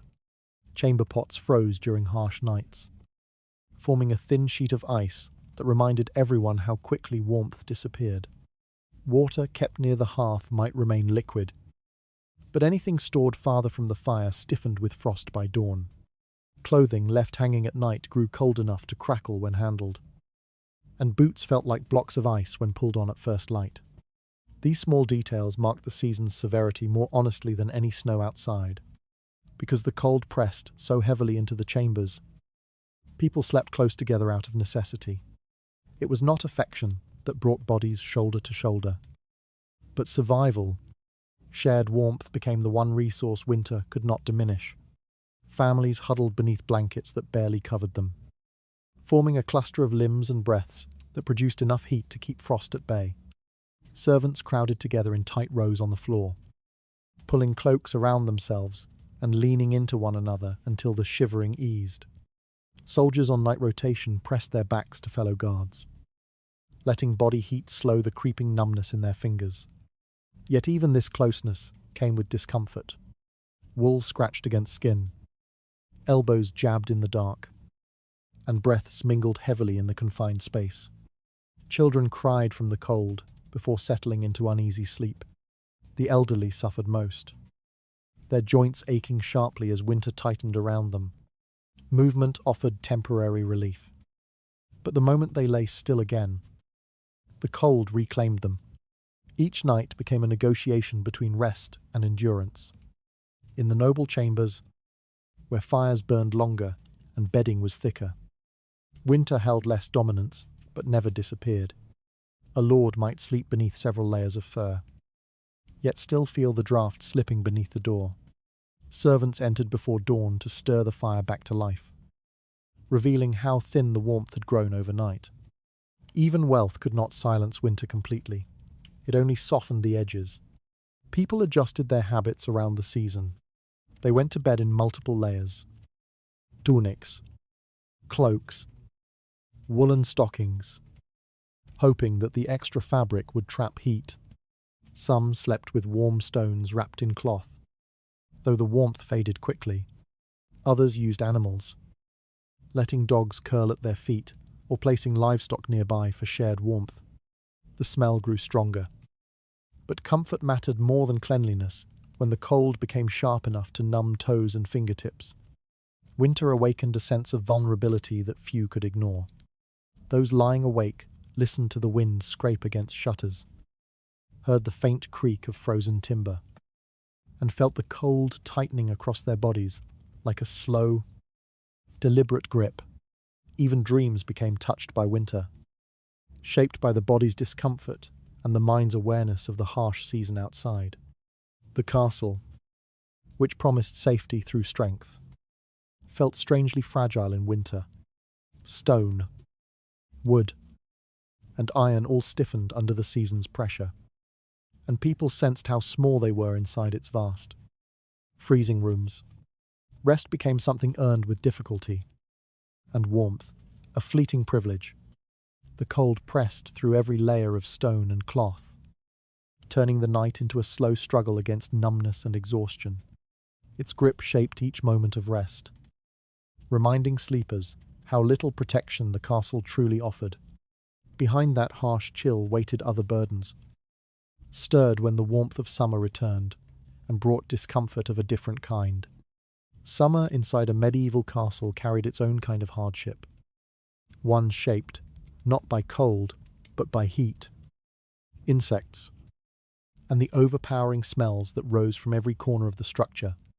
As the air grew warmer, the castle's heavy stone walls trapped heat instead of resisting it, turning sleeping chambers into stifling enclosures where movement felt slow and breathing thickened with each hour. Nights that should have offered relief from the day's labor instead brought a new set of discomforts that settled onto the body and refused to lift. The first intruders were insects. With no screens or protective nets, windows and narrow arrow slits became entry points for swarms of mosquitoes and other biting creatures drawn to the warmth of human skin. They drifted through the air in thin, restless clouds, whining near ears or landing quietly on exposed wrists, ankles, and necks. Sleepers swatted at them instinctively, hands brushing against rough blankets or striking their own faces in frustration. The insects returned again and again, persistent and unbothered by the darkness. Each bite left a small sting that grew into an itch lasting long after the insect had vanished. Children suffered the most. Their restless movements exposed different parts of their bodies, creating fresh targets for the insects. Some woke crying softly, scratching at their arms and legs until an adult quieted them. Servants, sleeping on low pallets near cracks in the floor or walls, endured even heavier swarms. The insects found their way into bedding, weaving through straw and worn cloth where warmth lingered. Even nobles, resting high above the lower floors, could not escape the nuisance entirely. The castle offered protection from enemies, but not from the hum of wings. Heat added another challenge. Thick walls stored warmth throughout the day, releasing it slowly during the night. The air inside chambers grew stagnant, heavy with moisture, and bodies pressed close together. Wool blankets became suffocating, yet removing them left sleepers vulnerable to insects. Clothing clung to the skin, soaked with sweat, absorbed over long hours of work and movement. Turning over in bed required effort, as every shift created a small wave of heat trapped beneath the layers of fabric. Sleep came only in brief. Shallow stretches, smell intensified with the heat, waste from chamber pots, animals, and daily life lingered longer in warm air, rising into the spaces where people slept. The stables, located near the servants' quarters, released thick waves of manure and damp straw. Kitchens added the smell of grease and spoiled scraps. The castle's latrines, sometimes overfull or poorly ventilated, exhaled their own sharp odours. Even simple daily tasks contributed. Sweat soaked into bedding, clothing, and hair, mixing with the warm air until the smell became part of the room itself. In lower chambers, where ventilation was minimal, the odour settled into the fabric of the night. People tried to mask it with herbs or smoke, but these attempts only added layers to the scent rather than removing it. Servants lay awake, turning away from the direction of the breeze when it carried the smell of rot or waste. Guards sleeping near entrances faced the scent of animals and the outside world, a combination of dust, manure, and the warm musk of livestock. No place escaped entirely. Heat also changed how people interacted. Bodies pressed closer, not out of comfort but out of limited space. Sweat collected on skin, creating a damp sheen that seemed to attract more insects. Shared bedding meant shared discomfort. Someone shifting to find relief stirred the air, waking those beside them. Arguments flared more easily, hushed immediately, but fueled by the weariness that came from too many nights of broken sleep. The elderly felt the season deeply. Their skin reacted sharply to the bites, swelling or blistering. Breathing became heavier in the stagnant air. Some lay awake, listening to the buzzing of insects circling slowly above them, unable to find rest as the heat settled around their bodies like a weight. Children, exhausted from the day's activities, often fell asleep only to wake, scratching at new bites. The cycle repeating night after night. Even the sense of time changed in summer. Nights felt longer, stretched by discomfort. Yet sleep remained shorter and lighter. Dawn brought relief, but only briefly. By midday, the heat returned, preparing the castle for another restless night. People learned to accept these rhythms, not because they grew easier, but because there was no alternative. The season shaped everything from mood to movement. Summer exposed the castle's limits in a way winter never could. Cold demanded endurance, but heat demanded patience. The walls that symbolized strength became barriers to relief. Insects ignored rank and status. Smells did not respect hierarchy. The discomfort spread evenly downward and upward, touching the young and old alike. Rest became something earned through exhaustion alone. The heat clung to every corner of the castle, filling the night with bites, odors, and restless bodies searching for relief where none truly existed. Its weight turned each hour into a slow test of patience. Under that heavy atmosphere, other fears stirred, shaped not by weather, but by the rooms where no one wished to sleep at all. Some spaces inside a medieval castle carried a weight that even the darkest corridors could not match. These places existed below or behind the everyday rooms. Areas where stone felt heavier, where the air thickened, where footsteps echoed differently. People passed them during the day with lowered eyes and quickened pace, avoiding stillness. At night, these spaces seemed to expand, stretching deeper into shadow as though they held a life separate from the rest of the castle. No one chose to sleep there. No one wanted to linger long enough to imagine what might wake with them. The lower chambers were the most feared. Torture rooms, execution areas, and abandoned cells formed a network of spaces carved out for purposes no one wished to remember. The walls bore marks left by shackles, splintered beams, scorched stone, or stains whose origins no one dared confirm. In some rooms, iron rings remained embedded in the floor, cold to the touch even in summer. Wooden racks leaned in corners, their joints creaking softly when the wind pushed through cracks in the walls. These rooms did not welcome rest. They whispered of pain, silence, and the memory of human voices that had long since faded. Servants spoke quietly about these places when they thought no one of rank was listening. They traded stories about footsteps echoing in empty halls, or soft breathing heard from behind locked doors. One person claimed to have seen a faint light flicker beneath a cellar doorway when the torches above were extinguished. Another insisted that a moan once drifted upward through the floorboards during a calm night. These stories circulated not to entertain but to warn. Shaping an unspoken agreement, certain rooms remained untouched after sundown. The prison cells carried their own unease. Some had not housed a living prisoner in decades. Yet the air inside them remained stale.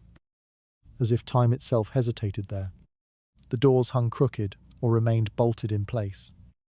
The rusted locks fused shut. Visitors peering inside swore the temperature dropped several degrees the moment the door cracked open. People reported the sensation of being watched by someone standing just beyond the frame, even though the cell was empty. Bedding left near these rooms always went unused. No one chose to sleep beside spaces associated with despair. There were also rooms sealed intentionally, abandoned after tragedy, illness, or unexplained events. Heavy wooden planks nailed across the doors gave warnings stronger than words. Dust collected thickly on floors, untouched for generations. Spiderwebs draped from ceiling beams, shaking slightly when wind travelled through unseen passages. These sealed rooms absorbed silence like cloth absorbs water, and anyone standing near them felt that silence pressing against their ears. People avoided passing close to them at night, fearing the faint possibility that something within would stir.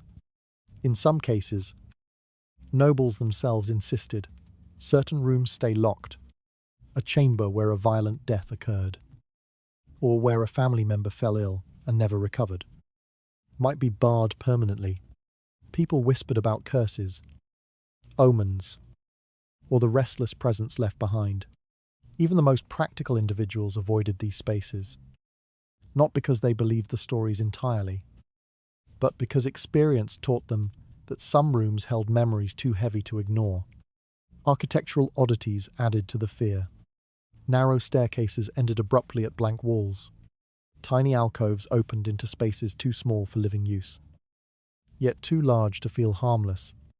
Low passages connected chambers in ways that made no logical sense, as though the castle had shifted during construction.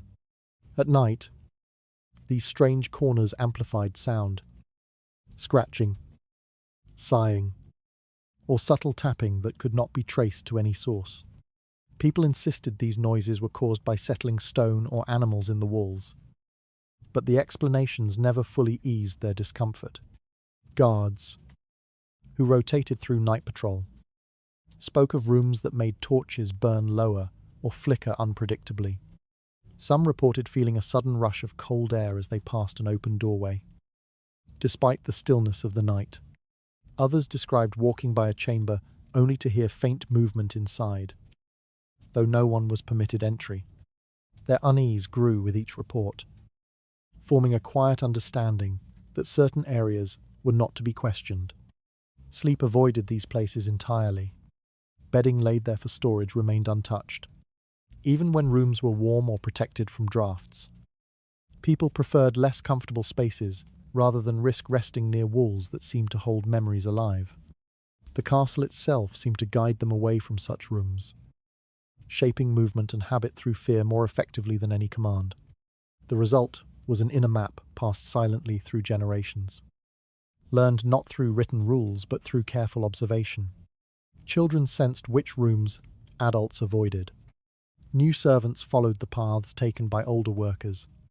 Guests, after only one night, understood the castle had a hierarchy of its own, one shaped not only by rank, but by the weight of history pressed into stone. These forbidden spaces reminded everyone that the castle, for all its strength, held more than the living.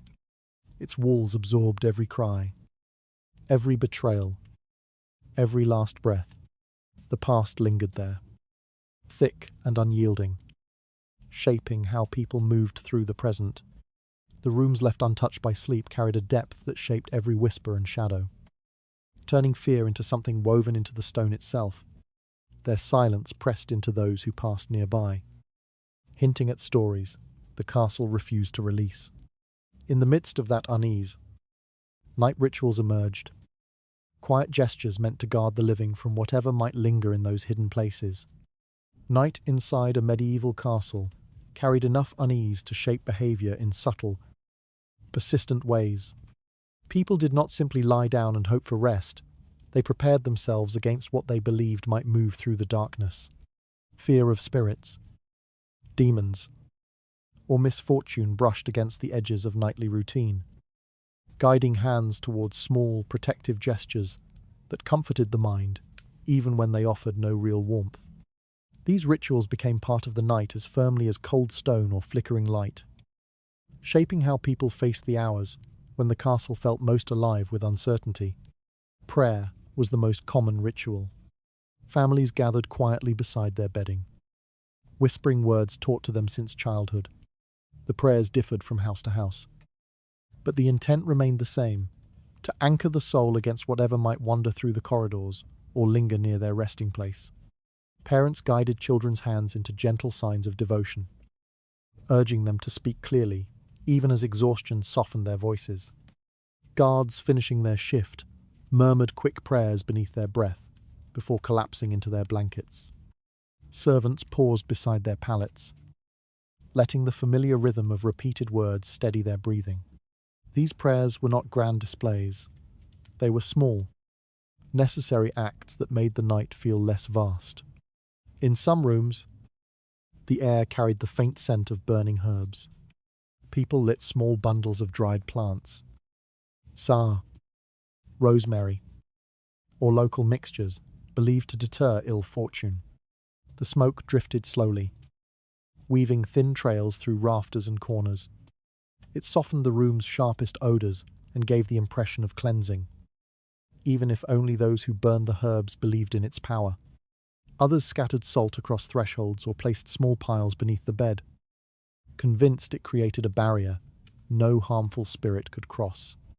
These actions required little effort, yet people performed them with deliberate care, shaping salt into lines that glistened faintly in candlelight. Crosses and religious charms hung above many beds. Some were carved from simple wood, others, belonging to nobles, were made of metal or adorned with stones. Their presence offered reassurance, a visible reminder of protection in a place where fear often hid in darkness. People touched them before lying down, letting fingers rest briefly against their cool surfaces. Even those who doubted the deeper teachings of faith trusted the symbol itself. In a castle filled with stories of restless spirits and violent pasts, tangible signs of protection felt essential. Nobles developed more elaborate practices. Some hired spiritual advisors, priests, healers, or local mystics to bless their rooms or perform protective rites. A lord might request prayers whispered around the bed's perimeter or have holy water sprinkled along the walls.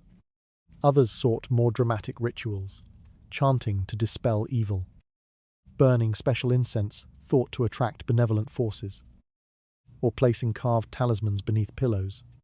These rituals varied in sincerity. Some nobles truly feared the unseen.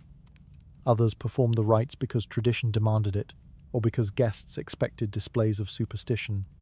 For many, the rituals carried psychological weight more than spiritual authority. The castle itself encouraged unease. Long corridors caught echoes strangely. Doorways led into rooms cold enough to raise goosebumps. Shadows behaved unpredictably. In such a place, even the skeptical found comfort in repeating actions that gave them a sense of control. Lighting a candle at precisely the same corner each night, or placing shoes in a specific pattern, became a quiet defense against the unknown. Servants observed these noble practices and adapted smaller versions for themselves. They tied simple knots in fabric, believing the twists trapped harmful spirits. They placed iron objects near their beds, keys, tools, or nails, because iron was thought to repel malicious forces. Some whispered the names of ancestors, asking for protection. Others avoided sleeping, with their feet pointing toward doors, fearing that spirits entered from thresholds and might pull them away in their sleep. The castle's layout influenced these rituals. Rooms near abandoned chambers or beneath battlements tended to gather stronger traditions. People sleeping near cellars burned more herbs. Those near outer walls left a candle lit longer, letting its flame guard against drafts that felt too much like cold hands brushing over skin. Guards placed small charms inside their armor or beneath their cloaks before resting between shifts, acknowledging that fatigue left them vulnerable. Children absorbed these practices with wide-eyed seriousness. They learned to tuck small tokens beneath their bedding. Smooth stones, scraps of cloth, or wooden carvings meant to bring good dreams. They watched adults perform rituals and repeated them in quiet imitation, shaping their own understanding of fear and safety. While these acts varied, they shared a single purpose: to make the night feel survivable. People recognized that darkness inside a castle held more than a lack of light. It carried memory, noisy, and the weight of countless events that had unfolded within the walls. Rituals became a way to push back against that heaviness, even briefly, allowing sleep to come without as much resistance. The night was filled with quiet gestures meant to guard the living, weaving layers of belief over the castle's unease. These rituals soothed restless thoughts, offering a thin shield against the darkness pressing close. Beneath those whispered protections lay another truth: sleep could still be shattered by alarms that rose without warning. Night inside a medieval castle never offered true silence. Even on evenings, when the sky hung still and the wind softened its voice, people slept with the knowledge that danger could rise without warning. The castle existed not as a peaceful home, but as a fortress, its stones carved by conflict, its towers watching the horizon for signs of approaching threat. Sleep, therefore, became a fragile agreement with the world outside, one that could shatter in an instant at the sound of a horn, a drum, or a distant cry carried through darkness. The most jarring sound was the alarm drum, struck with force by guards stationed along the walls. Its rhythm travelled quickly across courtyards and corridors. Each beat echoed against stone, spreading through the entire stronghold like a pulse of fear. People woke instantly, even if they had been deeply asleep. The body learned to respond faster than the mind, jolting upright as the meaning of the sound settled in. Danger was near. Depending on the signal, the drum might call for archers, for soldiers, or for everyone capable of lifting a weapon. The night transformed at once into a place of urgency. Horns carried their own authority. Their sharp, rising notes pierced through the darkness, reaching even the deepest chambers. Guards blew them from gates and towers to alert those inside that movement had been seen. Riders approaching, torches gathering, shadows shifting at the edge of the fields. The sound vibrated through the air, holding a tone that left no room for hesitation. Children woke crying, servants stumbled from their bedding, and soldiers scrambled to gear up, hands shaking slightly as cold steel touched warm skin. The horn did not allow slow waking, it demanded readiness. Bells from the watchtowers created a different tension, their steady ringing, higher and clearer than drums or horns, signalled uncertainty, a sight the guards could not yet interpret, a possible threat that needed investigation. The bell carried a kind of suspended fear, a reminder that danger might be present, though not yet visible. People listened with strained stillness, counting the intervals between chimes, waiting for the sound to shift into something more decisive. The bell's voice wandered through corridors with a calmness that felt unnatural, like a warning wrapped in patience. These sounds were powerful enough to reshape the entire night. A peaceful evening meant little. Tranquility was easily broken by rumors of raiders, by the discovery of a breach in the walls, or by scouts returning with urgent news. Orders could arrive at any moment. A servant might shake someone awake, whispering that preparations were underway. A guard might rush into a room to declare that everyone must move to safer quarters. Hallways filled quickly with footsteps, bare feet slapping stone, armor clinking, cloaks scraping against walls. Evacuation became a familiar routine. Families gathered what little they could carry, clutching children who still struggled to understand the meaning behind the noise. People moved toward interior rooms or underground storage areas, away from windows or outer walls. The castle shifted from a place of sleep to a shelter of urgency. Fear travelled quietly among the groups, visible in the tight grip of a hand or the glance over a shoulder. Even when the threat passed quickly, the memory lingered through the rest of the night. For soldiers, sleep was less a necessity than a gamble. They rested in armor rooms or beside weapons, knowing they might be summoned before their bodies had truly recovered. Some dozed in short bursts, sitting upright with their backs against cold walls. Others lay down with weapons at arm's reach, fingers brushing the handle to ensure it had not drifted beyond reach. Fighting on little sleep was a familiar reality. The castle required readiness above comfort. Children adapted to the rhythms of alarm as well, though fear carved deeper into their nights. They lay awake, listening for sounds adults assured them would not come, then jumped when the drums or horns shattered the stillness. Long after the alarms ended, they struggled to fall asleep again, their dreams shaped by imagined enemies and looming silhouettes. Even nights without alarms held tension. People learned to interpret small sounds, a distant shout, a shifting guard, a horse's sudden movement, as possible signs of danger. Sleep became something taken in cautious layers rather than a deep surrender. The body rested, but the mind stayed half alert, waiting for a signal it hoped would not come. The castle itself reinforced this vigilance.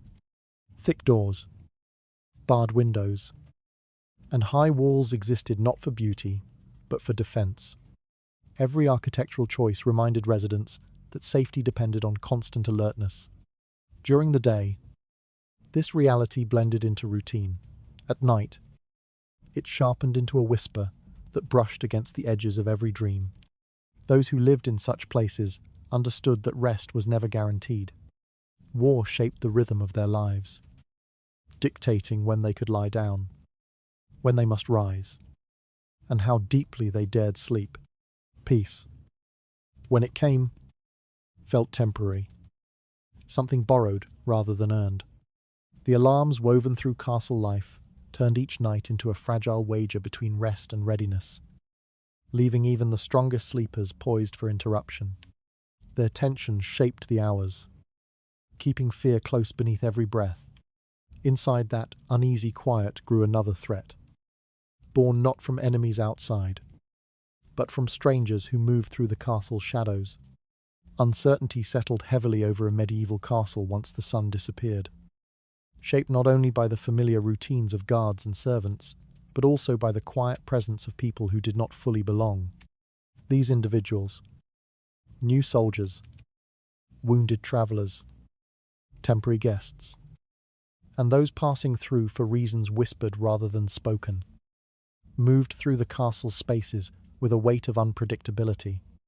Their faces were unfamiliar, their intentions unclear, and their presence added a new layer of unease to the already fragile boundary between safety and fear. In the dimness of torchlight or the shifting shadows of a dying fire, no one could be entirely sure who shared the walls with them. New soldiers arrived regularly, sent by distant lords or recruited from nearby villages. Some were young and tense with eagerness, learning the rhythms of patrol. Others were older, carrying harsh memories of previous battles in their posture and their eyes. During the night, these recruits walked unfamiliar routes, their footsteps strained as they adjusted to the castle's echoes. Residents lying awake heard those steps and could not always distinguish friend from stranger. A guard passing a doorway might seem harmless during daylight, but at night the rhythm alone stirred unease until torchlight revealed the figure. Travelers deepened this tension. Merchants, envoys, wounded riders, and others seeking temporary refuge filled storerooms or unused chambers when space allowed. Some groaned quietly through their injuries, their pain drifting through corridors in thin, wavering sounds. Others kept hooded or cloaked, faces hidden, movements slow and cautious. Servants could not easily judge whether these guests posed a risk, and uncertainty grew heavier as darkness thickened. Servants moved with increased vigilance. They carried water or tended fires while avoiding long glances at strangers. A guest might watch them too closely. A new soldier might ask questions that felt too pointed. A wounded traveller might request access to rooms where guests had no reason to go. These moments are collected like stones in the mind. Small, but weighty. By the time servants lay down to rest, the faces of each unfamiliar person flickered through memory with quiet warning. Darkness intensified this distrust. Torchlight stretched shadows along walls, breaking faces into shifting patterns. Cloaks concealed shapes, letting strangers blend into stone or timber. Someone could pass silently through a hallway, offering only the faintest outline before disappearing again. The castle's architecture, its alcoves, hidden passages, and blind corners allowed movement that felt too fluid, too unbound by oversight. Rumours fed the unease. Thieves moved easily among travellers, slipping into castles during feasts or festivals. Hidden by crowds, they stole, watched, or listened, using the castle's structure as a guide.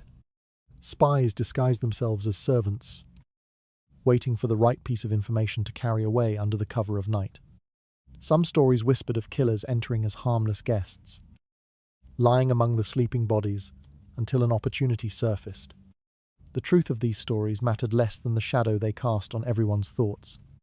Nobles, guards, and servants all adjusted their behaviour. Doors were bolted, weapons rested within reach. Valuables disappeared beneath bedding or behind chests. Even the smallest sound, a shifting board, a muffled step, made sleepers tighten their breath. Children sensed this shift, clinging closer to parents, unsure whether the danger was real or imagined, but certain that something nearby demanded caution. Guards carried the heaviest burden. They exchanged wary nods with unfamiliar faces, their gazes sharp. Passing a stranger in a dim hallway forced them to read every detail: the angle of a shoulder, the way someone held their arms, the weight of their footsteps. The torch shook slightly in a guard's hand, only when the uncertainty grew too sharp. Though the gesture was quickly hidden, the castle strengthened these feelings through its own design. Rooms twisted, hallways branched unexpectedly, staircases vanished into shadows that offered little reassurance. The structure concealed movement even when no ill intent existed. Yet when strangers walked among those who lived there, the building's shadows felt deeper, more deliberate. People learned to sleep lightly, a breath out of rhythm, a shift of weight across the hall, or a quiet door scrape could peel their eyes open. They understood that danger might not come from the outside, but from someone already inside, resting behind a nearby wall. The presence of unfamiliar figures filled the night with quiet uncertainty, weaving doubt into every shadow and footstep. Their movements shaped the castle's restlessness, leaving sleepers wary of what might drift past their doors. Deeper fears took hold as dreams echoed the violence and burdens of the day, reminding many that even sleep could not free them from what they carried. A night in a medieval castle did not bring peace to those who lived within its walls. Instead, it often opened the door to the private fears people carried from daylight. Fears that reshaped themselves into dreams sharp enough to jolt even the strongest awake. The darkness pressed against stone and skin, and in that stillness, memories from the day clawed back to the surface, refusing to stay buried. Sleep became a thin, trembling state, something fragile that could collapse at the slightest whisper from the past. Nights were among the most haunted. Their days were filled with violence, clashes in the courtyard, skirmishes on the road, or brutal encounters along the borderlands. When they finally lay down, in narrow beds or on rough pallets, their minds replayed everything they had tried to silence. Some saw bodies falling again, the weight of armor sinking into mud, or the flash of fear in an enemy's eyes just before steel met flesh. Others heard screams they had ignored in daylight, carried back with brutal clarity into the quiet of the night. A knight might turn in his sleep, gripping at blankets as if reaching for a shield. breath tightening when blood, real or imagined, seemed to spill across the floorboards. For them, sleep was not rest. It was a battlefield without armor. Nobles endured a different kind of torment. Their days were shaped by politics, plots whispered behind tapestries, alliances woven and broken, distrust lurking in every greeting. At night, their minds spun these tensions into tangled visions. A noble might dream of a trusted advisor revealing a knife beneath a cloak, or of a crowded hall turning silent as familiar faces shifted into enemies.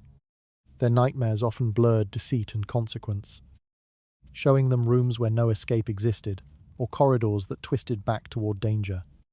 Betrayal followed them into sleep, pressing against their chest with the same weight as any blade. Some woke with sweat cooling on their necks, unsure whether the danger was imagined or a warning of something soon to break. Servants carried their own burdens, shaped by exhaustion and fear rather than power. Their labor filled every daylight hour, lifting, scrubbing, obeying, and the smallest mistake could earn a blow, a shout, or worse. When they finally lay down in shared quarters, sleep arrived heavy but uncertain. Dreams tugged them back into scenes they knew too well, a master's hand raised in anger, a steward shouting, a punishment repeated again and again. Some dreamed of being locked in storerooms, trapped without food, or dragged into work they were too weak to perform. Others dreamed of running, legs heavy as though the castle itself held them back. They often woke before dawn, with their hearts pounding, unsure whether the bruise they felt was from the dream or from the day before. These nightmares did not come from superstition or ghost stories. They came from weary minds trying to pass the violence, pressure, and fear woven into everyday life. The castle had a way of holding sounds and memories, its stone walls seeming to retain echoes of every conflict and every desperate cry. Those who lived there absorbed those echoes, carrying them internally even when silent. The boundary between the day's reality and the night's imagination thinned, letting shadows and memories blend until neither felt fully separate. Some tried to fight the dreams. Knights sharpened weapons long after their duties ended, hoping the repetition would settle their thoughts. Nobles stayed awake with candles burning low, writing letters they never sent, or pacing until exhaustion forced them to lie down. Servants whispered prayers under their breath, asking for an undisturbed night. Though few believed such a night truly existed, the dreams always returned, shaped by guilt, fear, or the relentless demand to survive another day. Even the castle itself seemed to encourage these visions. The cold made bones ache. Distant footsteps stirred unease. Wind leaked through shutters, carrying sounds that could be mistaken for whispers. A person drifting towards sleep could not help but wonder whether the darkness held only dreams, or something waiting, something sharpening the fears already rooted in their mind. Those who woke gasped quietly, careful not to disturb others. A knight might sit upright, eyes fixed on the space beside his bed. A noble might clutch at blankets, searching for assurance that no assassin stood in the corner. A servant might curl tighter, fighting the trembling in their hands. Each carried their nightmare into daylight, where it blended seamlessly with the burdens already pressing upon them. The weight of these dreams shaped the castle's nights, pulling each sleeper deeper into the truths they tried to ignore. Their minds drifted between memory and dread, leaving rest fragile and incomplete. Beneath that fragile stillness waited another unease, the presence of those who chose not to sleep at all. Sleep inside a medieval castle was never a promise. It was a pause, a fragile interruption in a world shaped by rivalry, suspicion, and quiet violence. When darkness settled across stone halls, and the last torches dimmed to ember, the castle did not soften. It only grew still enough for danger to move without being heard.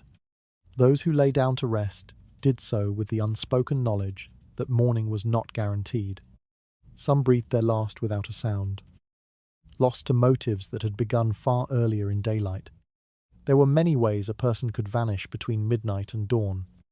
Some deaths came from personal grudges, feuds whispered behind closed doors, insults traded in the great hall, or rivalries that simmered until night provided cover. A man might slip through a corridor with steps light enough to blend with the old wood's creaks, carrying a blade that gleamed only when the moon touched it. The target, already exhausted from the day's demands, would lie unaware beneath rough blankets, trusting the quiet around them. A door might open without a hinge groaning. A shadow might lean above the bed. And the end would be quick. The air barely shifting. By dawn, the room would be empty, the mattress cold, the truth confined to the walls. Others died more slowly. Poison was silent, patient, and easy to disguise in a world where illness was common.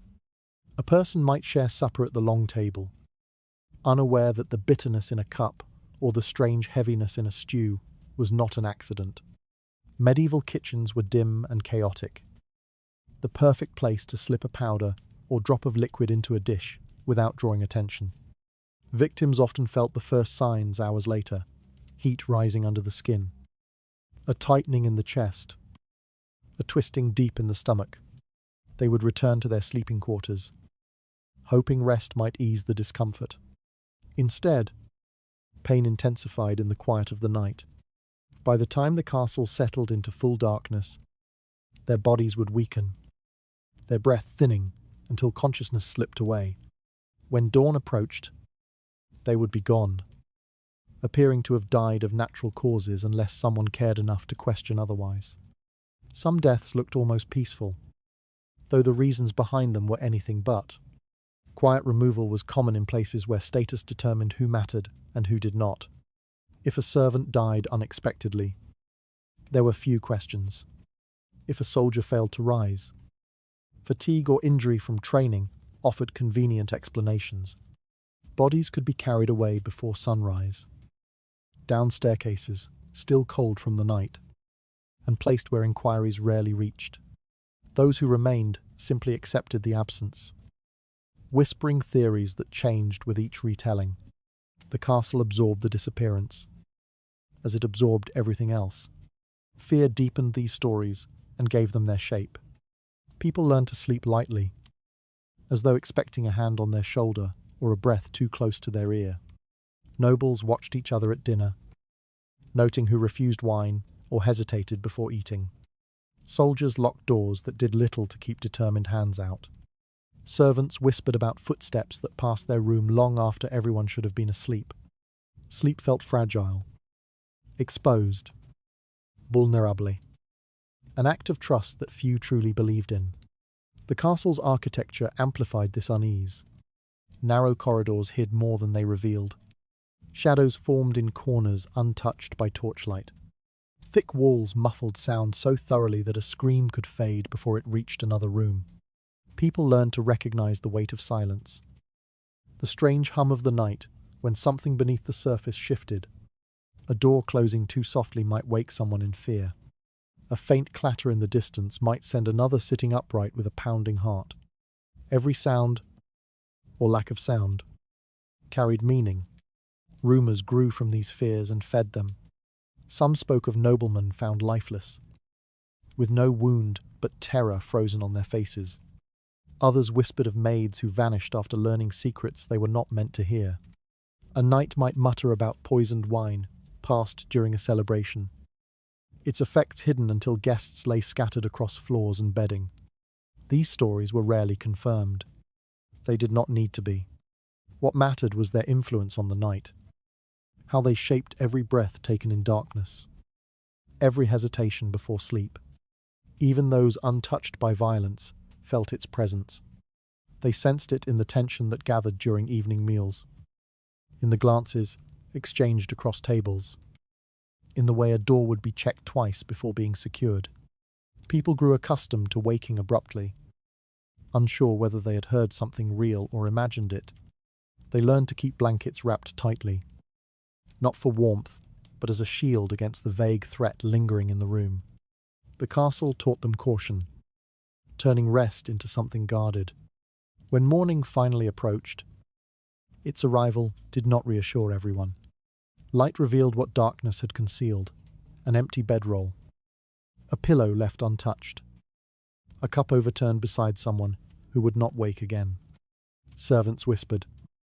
Soldiers muttered. Nobles demanded quiet investigations that rarely led anywhere. The castle resumed its rhythm, its walls holding the truth tighter than any locked chest. People moved through hallways with lowered voices, pretending the night had been ordinary. The night held its own quiet verdict, allowing some sleepers to drift onward, while others never crossed into morning. Its stillness concealed what truly unfolded behind closed doors, turning rest into something fragile and easily broken. In the silence that followed, another truth emerged.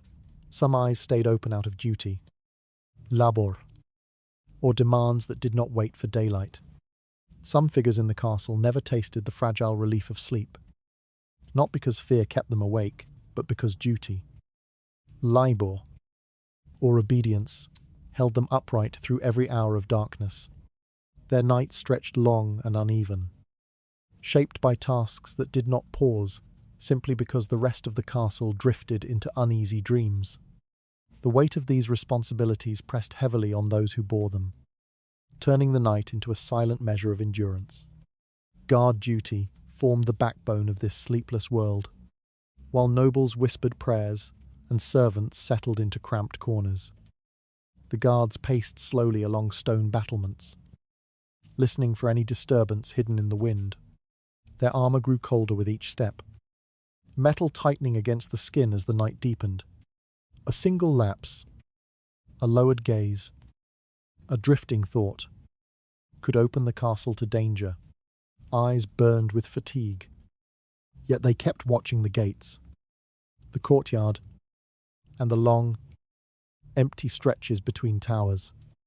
Every sound became something to analyze: the distant rustle of trees, the call of an owl, the shift of another guard's boots on stone. The night gave nothing freely, least of all rest. In the kitchens, the world of sleeplessness took a different shape. Long before any hint of dawn touched the sky, the cooks and their helpers rose from thin mats or rough benches to ignite the fires that fed the entire household. They worked with stiff fingers, breath misting in the cold as they coaxed flames from damp firewood stored poorly in the castle's recesses. The kitchen filled slowly with the crackling of new heat, but warmth did little to ease their exhaustion.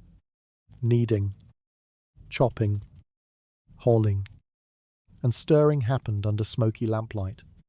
They laboured in silence, knowing that the next meal must appear precisely on time, no matter how little rest they had managed to find.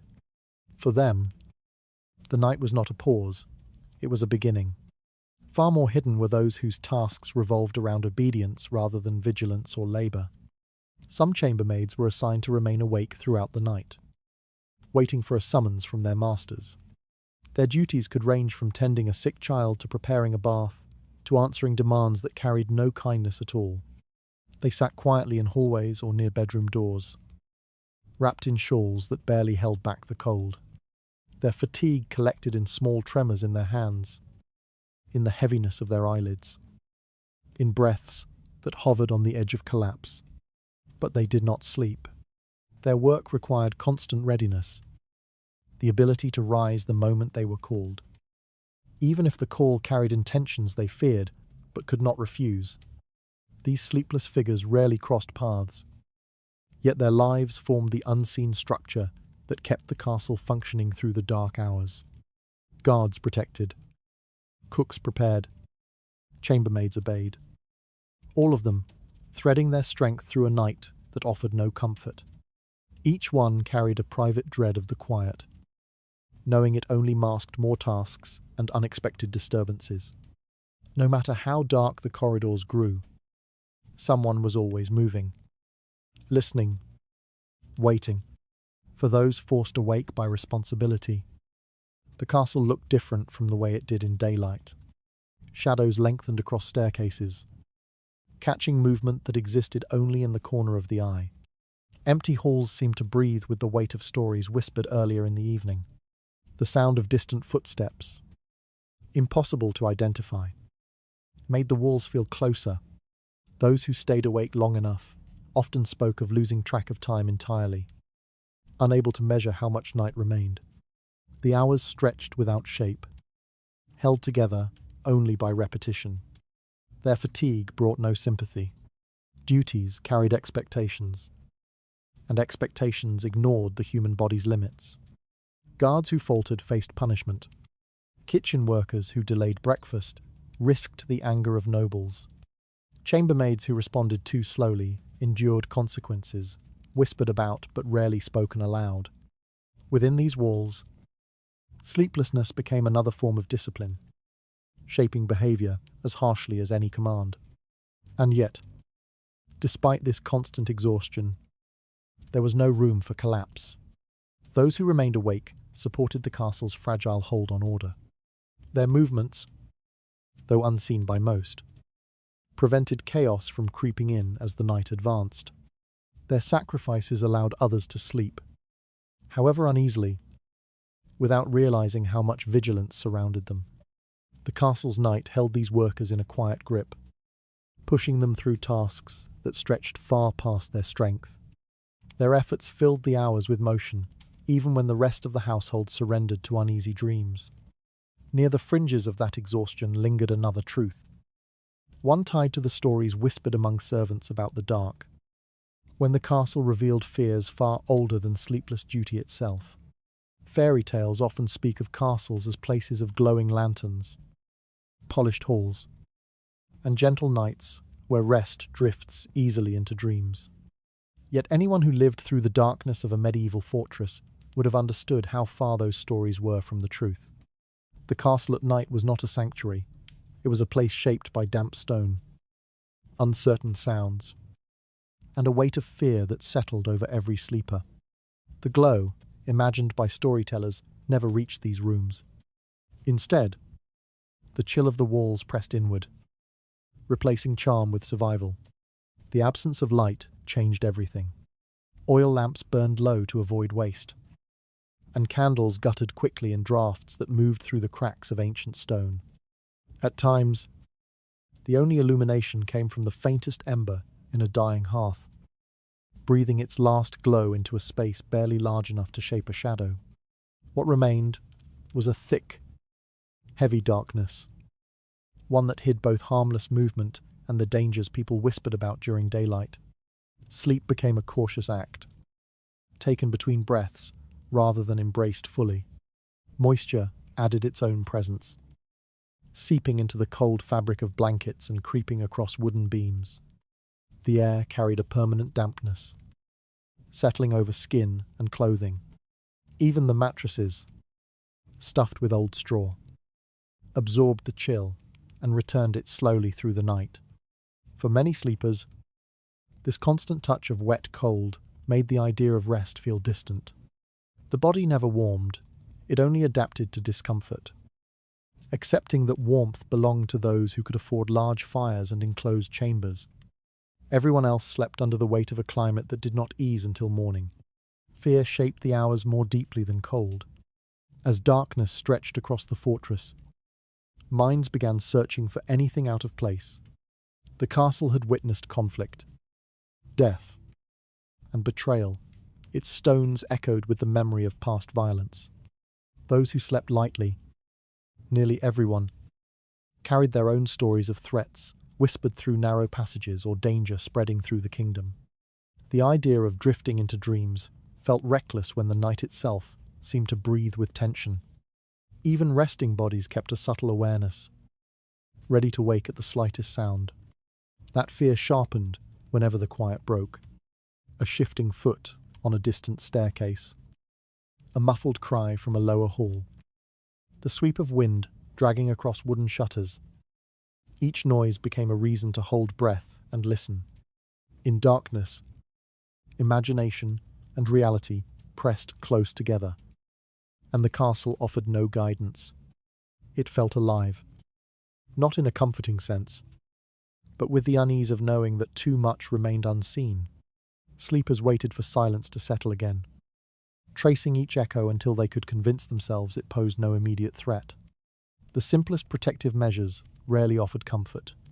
Heavy doors muffled some sounds but created others. Thick blankets kept heat close but trapped the dampness against the skin. Curtains around a bed shut out wandering eyes yet stirred lightly with cold air, brushing against the sleeper and awakening new anxieties. Every object, meant to shield, seemed instead to carry its own whisper of uncertainty. For many, the bed itself symbolized the contradiction of night. It offered a place to lie down, but not necessarily rest. Straw shifted beneath weight, releasing dry scents of dust and mold. Wooden frames creaked with every adjustment, sounding too loud in the quiet. Pillows, often hard and uneven, supported the head only because nothing better existed. Sleepers curled tightly, holding themselves still to prevent fresh noise that might draw attention. In such conditions, dreams rarely came without sharp edges. The fear of violence made the night even harsher. Castles held soldiers, nobles, rivals, prisoners, and servants, people whose fates overlapped uneasily. A single conflict could shatter whatever rest the night offered. Stories circulated of old grudges settling during hours when no witnesses stood nearby, of poison working quietly through a sleeper's blood, of disappearances explained only by morning whispers. Whether all these stories were true did not matter. Belief alone was enough to keep many awake long after. Exhaustion urged their eyes to close. Children felt these tensions as well. They slept close to parents or other relatives, hoping for comfort in numbers. Yet they too heard the same noises, breathed the same dampness, and sensed the same unease in the air. Their dreams absorbed the atmosphere, shaping fears long before they understood the reasons behind them. A castle night did not spare innocence. Servants experienced an added layer of vulnerability. Their sleeping spaces shifted constantly, near kitchens, in corridors, by storage rooms. Anywhere a small space could be claimed. They rested on worn mats or thin blankets on hard floors. The cold reached them first, followed by hunger and the aches of daily labor. Yet even in the stillness, they kept one ear open, knowing they might be called upon without notice. Only a few moments of true rest ever reached them, and these faded quickly as another task or sound broke the fragile peace.